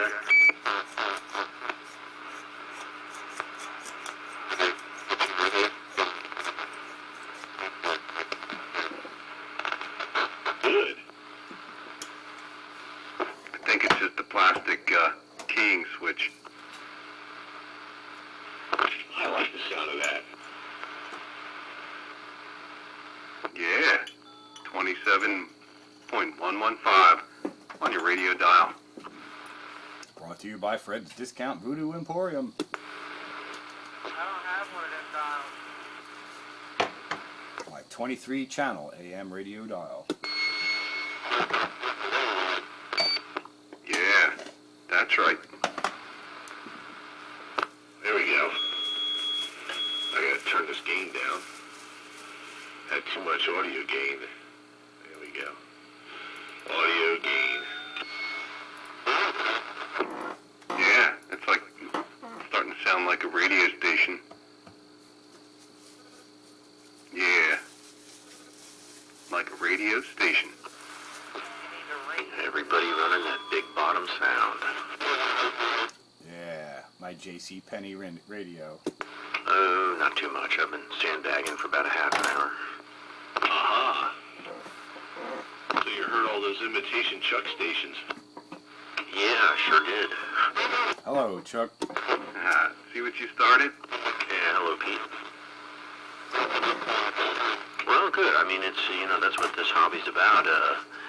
Experimentation and all, Trying to improve, whether it's new technology or older. It's all about sounding the best that you can. Old school better. Doc Hammer.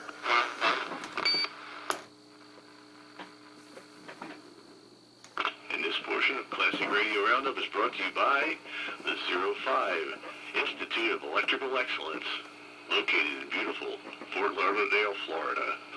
Now offering courses in customer relations. Also by Midland International, makers of the world-famous 13885B CB transceiver. I have a 13885. Very good. Yeah, good radio. Yeah, I know. I got one from some guy up there. Some Yankee sent you a radio? Yeah, some guy sent me a 13885 that still talks its backside off. 10-4. I have a student in my current class that's from Jersey, just over the Delaware River, and he's a hardcore CBer. Got all kinds of radios. All kinds of radios. And hardcore. He had a bunch of different models and getting rid of them to upgrade. He wasn't a kid that turned you onto that classic receiver, was he? No. Yeah, the guy that hooked me up with the military receiver, he's my age. Okay. Well, I mean, if you have a list, if you post it here, people might be interested. Yeah, there's some CD shop over in Jersey that's kind of like, the New Jersey's version of R&R. White Dot Communications. I don't know. He told me the name. It didn't sound familiar. Yeah, they're out at the Route 206 circle. There's a truck stop down around 295, or used to be there. I remember that. Wasn't there a CB shop and a diner also? One of those traffic circles in Jersey. Yeah, that's the one you're thinking of. White Dot Communications. Yep, I went in there and I had breakfast, and then I looked at CB stuff. Omelets and radios. What a mix. Yeah, I'm all in. Breakfast and radios. Yeah, and big subwoofers. Waffles and radios. Yeah, subwoofers. You just gotta go up to the mic and go.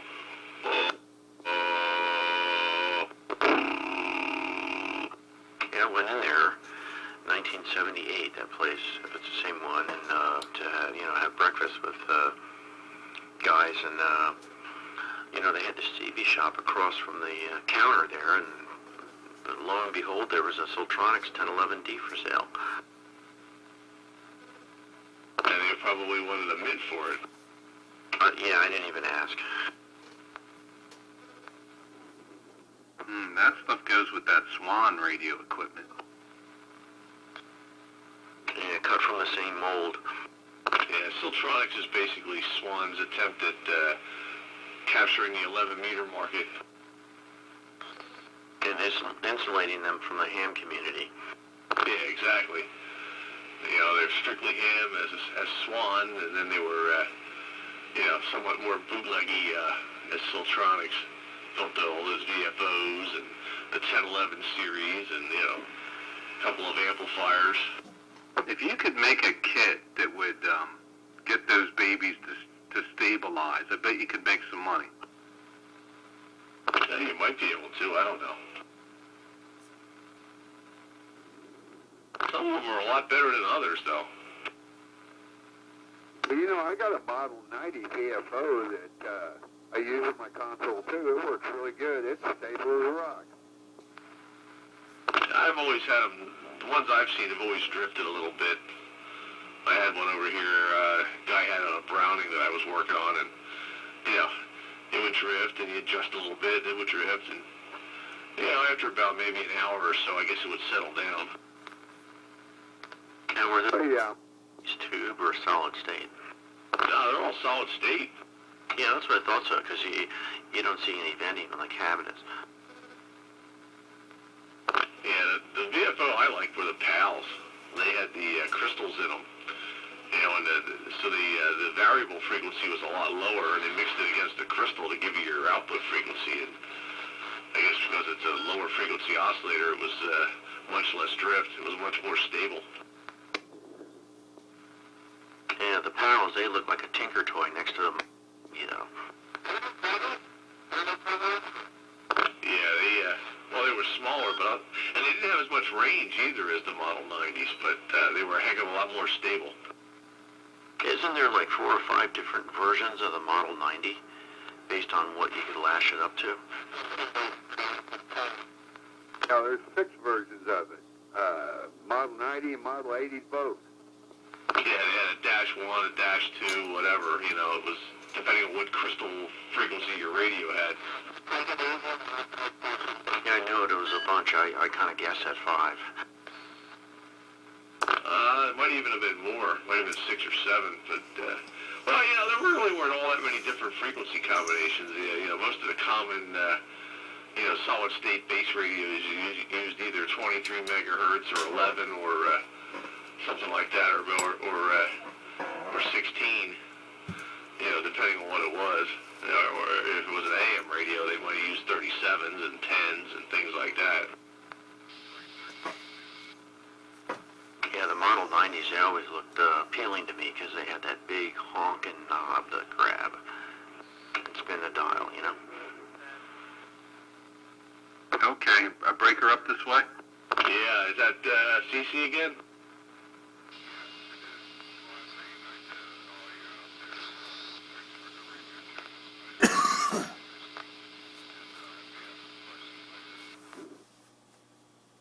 Hey, CC, man, good to hear you on Classic Radio Roundup. Yep, I switched radios. Again? No. Waited a while. You can't miss Marky's always without him on his schedule. I got a good copy. You just stick with your hard here. No, that's it. Take him from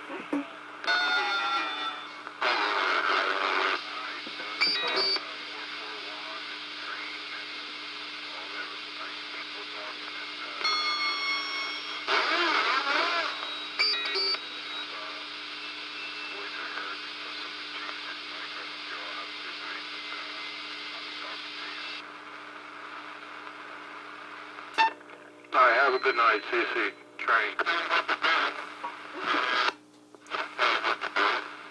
Yep, have yourself a good night. Thanks for joining us on Classic Radio Roundup.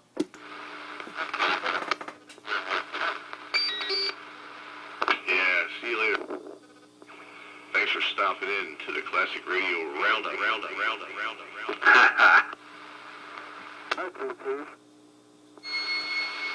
Good evening there, Chuck, and good evening, Doc Hammer. Train waving the hand.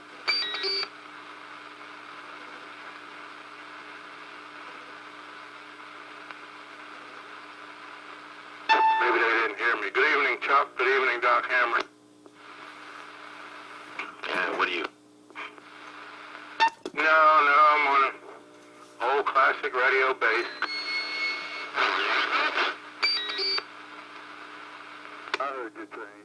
I heard you. I just was waiting for Chuck to get in there so I could get in there. I got a little bit of a delay on this, I think. Anyway, good evening to you. Tim Roger, man. Good to hear you in there. Hello there, Dr. Hammer. Well, hello, Mosquito. Top of the evening to you, too. Right back. I haven't heard you in there for quite a while, but whatever you're talking on sounds pretty good. I wouldn't mind hearing you out there in the skip there like I used to. I've been out there every day skipping, but conditions haven't been real conducive up that way. We're talking on a 13885.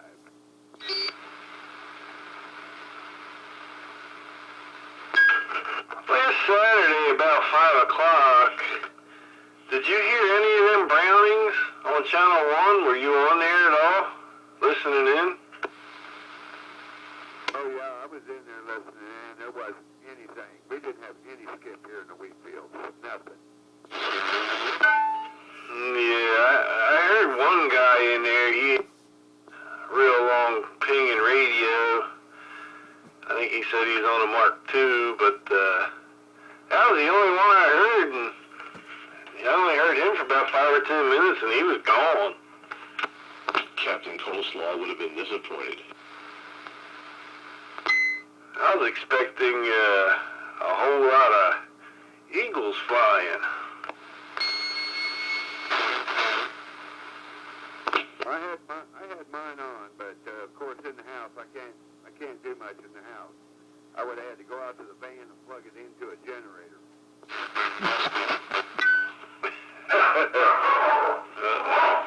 Never. Yeah, well, I do have an SST with a ping in it. I suppose I could have took that outside in the mobile.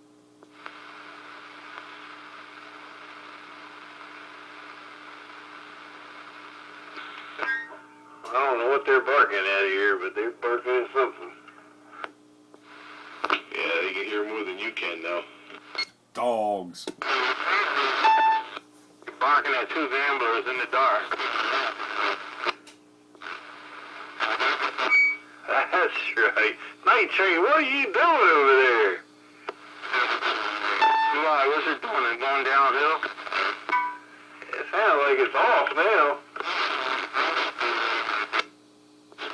Yeah, I guess it's losing it. I think he's just running barefoot, right, Train? I guess as it get hotter, it get worse. I don't know. Those tubes. Come again, Bagger? It's time to check those tubes. Maybe you got a couple that are borderline weak.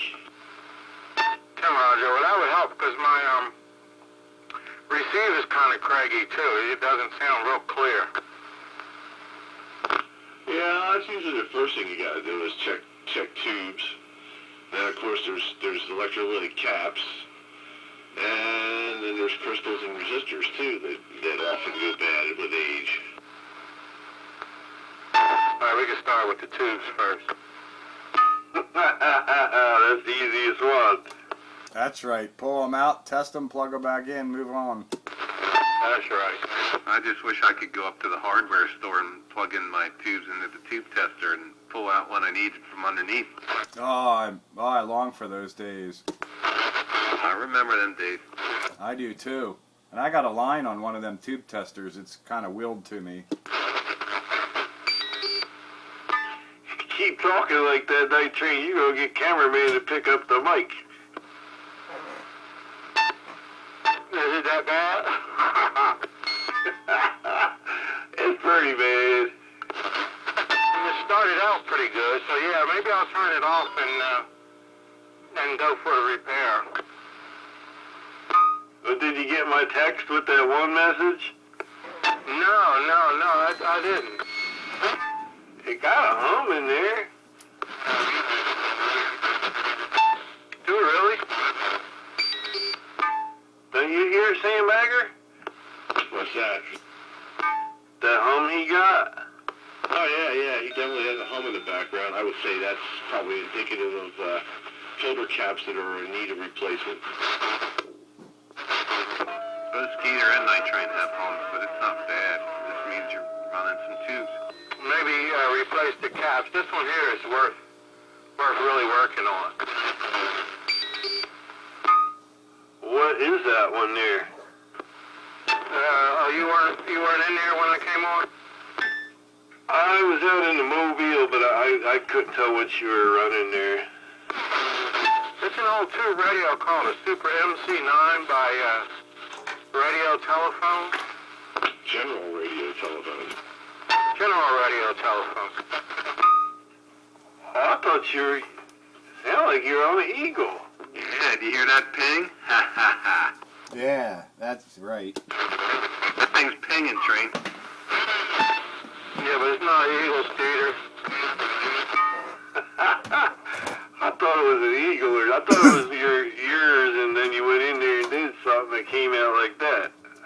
Yeah, it's got a little ping in there. No, man. This is the first night for this one. It just came in the mail today, Roger. Therefore, I'm hoping to get something in the mail in a couple of days. I can't say what it is. Hey, Roger, where's your Mark II, man? It's sitting on the bench. You despise it now? Well, I'm not done with this one. I was going to take this apart and talk on that one tonight. I ain't had time for all that. Yeah, I need some time with this one. I like this one.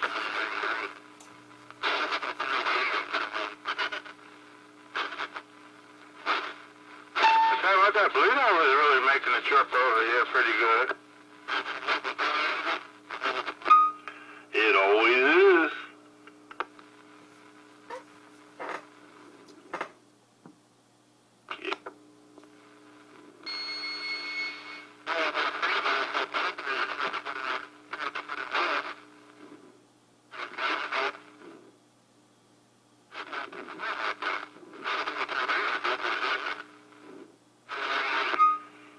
Did you ever see a Mark 500 amplifier from Browning?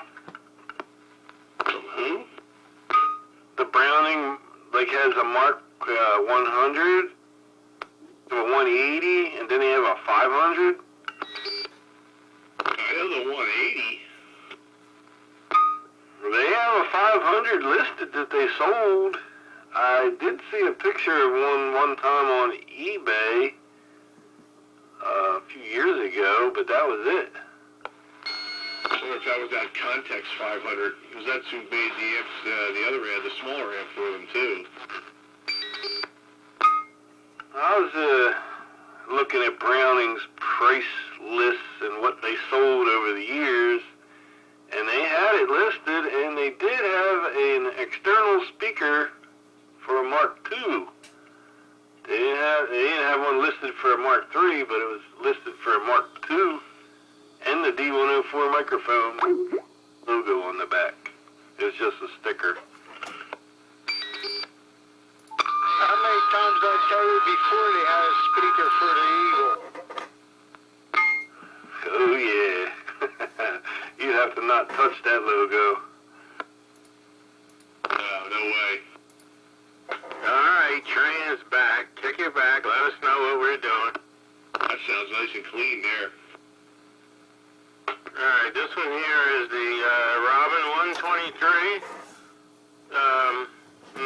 Well, let's just say 123A for the sake of argument. As opposed to the 123B. That's the true. It's the one with the little modulation tube that glows in the dark. Roger? Night Train, did you ever see one of them Mark 500 amplifiers?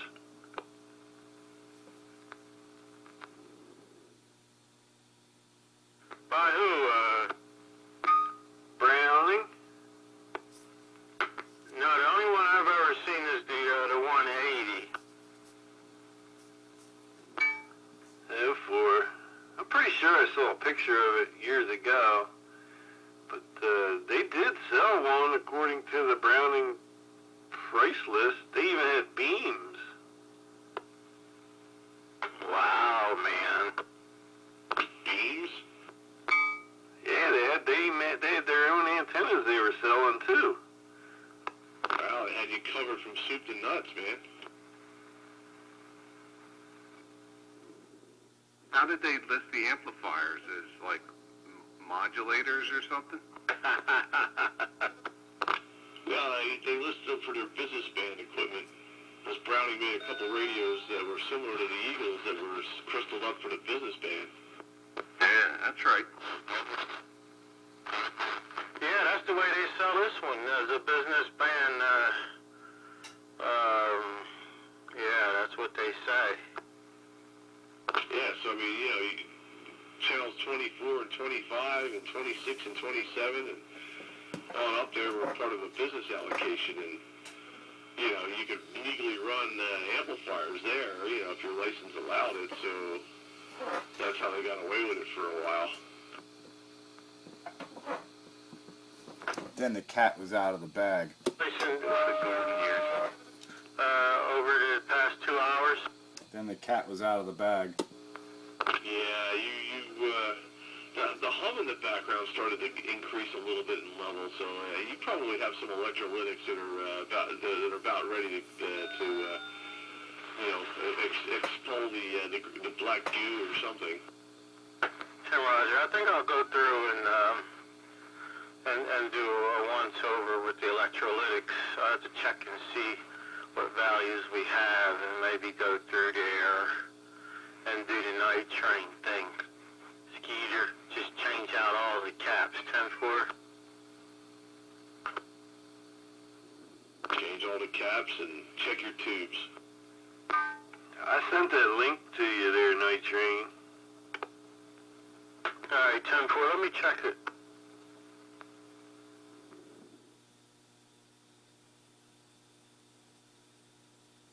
www. Browning Labs, Inc.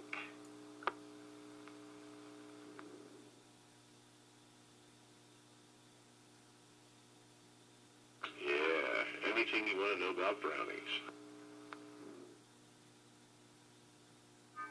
I would love to have one of them there, Mark 500s. I've never seen one. I swear I saw one on eBay about 2 years ago. I'm gonna see if I can try to find a picture of it. I wonder if it looks like the Context 500. The 180, isn't that a Context? Yeah, that's who made it for him. Yeah, it's probably a Context with the Browning face. It says Maker Browning Labs, model Mark 500, 1970, $329. Wow, man, that would be a nice collector's item. That was fat money back then, too. Yeah, $1 radio. 3 more hundred, you may as well jump the rest. That's why there ain't that many of them around. That would put you on the map, though. Especially back in those days. Yeah, you'd be king. Spot Sparky, this is the one I said I would run tonight. I ended up having to switch because the MC9, something's going. So I'm going to have to go in there and do the train. 10-4. Yeah, hey man, you know what? It worked. That was really cool. You brought it on, and it worked. Yeah, which means I have something to work with. You know what I mean? It's not like it wasn't working. You know, you know, 'cause that's the hard part when it don't work and you don't know where to go. Well, I'm glad you got it on the air because I wanted to hear one of those so bad. I heard they were great modulators, and I know that, yeah, the potential is there. Roger, yeah. Yeah, so, yeah, I'll have to look it over. You know how I do. I know cameraman listening to me, but I'm going to replace the cabs. Do them one at a time and then turn it back on and see if it still works. Yeah, I think what I'll do is start by the ones with the power supply, which is, you know, standard train sort of thing anyway. I like rebuilding power supplies because I think it's very, very important that they operate properly. Absolutely. Not only that, but when I was in school, they taught us about power supplies and how you know, different ones had different quality, and it would determine the kind of sound that a system would produce. Well, the power supply's got an important job. It's got to keep all those circuits fed and happy. Yeah, it's like the heartbeat, man. Without that, what are you going to do? Be cold and dead. You still sound a little bit boofy, Bagger, even on this radio. Boofy? No, I'm not boofy. Do you have a big 8-inch monitor speaker? Yeah, I got one. Let me put that in and see what that'll do for you, Bagger. I got a Browning speaker, quote unquote. Skeeter know what I'm talking about. They got one listed there for $23. It came with you could get it with a Mark II. There you go. Did they really have one? That's what it says on Browning Labs Inc., whatever it is, page. Didn't have an eagle on the front, but all I seen was a little radio and a bunch of tiny letters, man. Tiny letters. You gotta use your fingers, pinch them, put them on the screen, and then make them wider. There you go.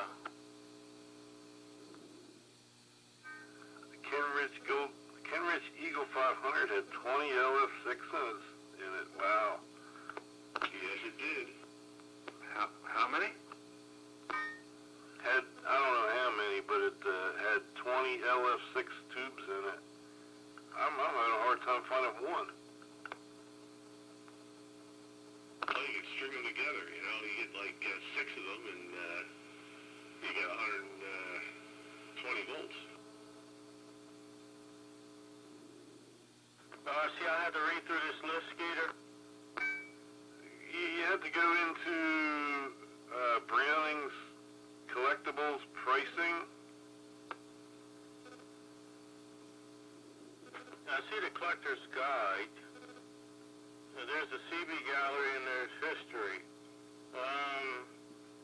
This was the page that came up. Which one should I be on? Let me go back.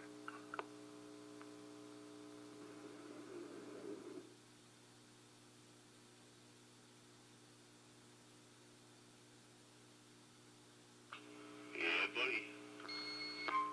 Go to where it says Collector's Guide. What set the Mark II apart from the Mark I? It was improved. Nuevo? Yeah, they made some changes.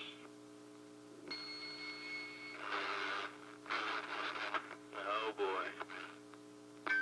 Did you get on Collector's Guide? Mark 1. I think the Mark 1 ended up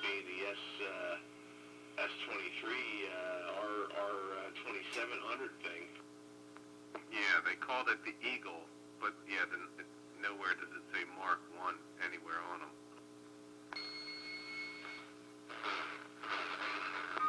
And the wooden cabinet, the optional wood cabinet, wood face cabinets, they were optional. Now, them plywood wraps? No, the ones with, you know, the fake wood green. It says that it was optional. On the front of the radio? No, the lid, the lid on them. You mean the cabinet, right? Okay, and then the Mark III, they went to vinyl. Yeah, yep. And then it says something about at the bottom about them gold covers with the eagle on them. Says they in no way, shape, or form did Browning Labs produce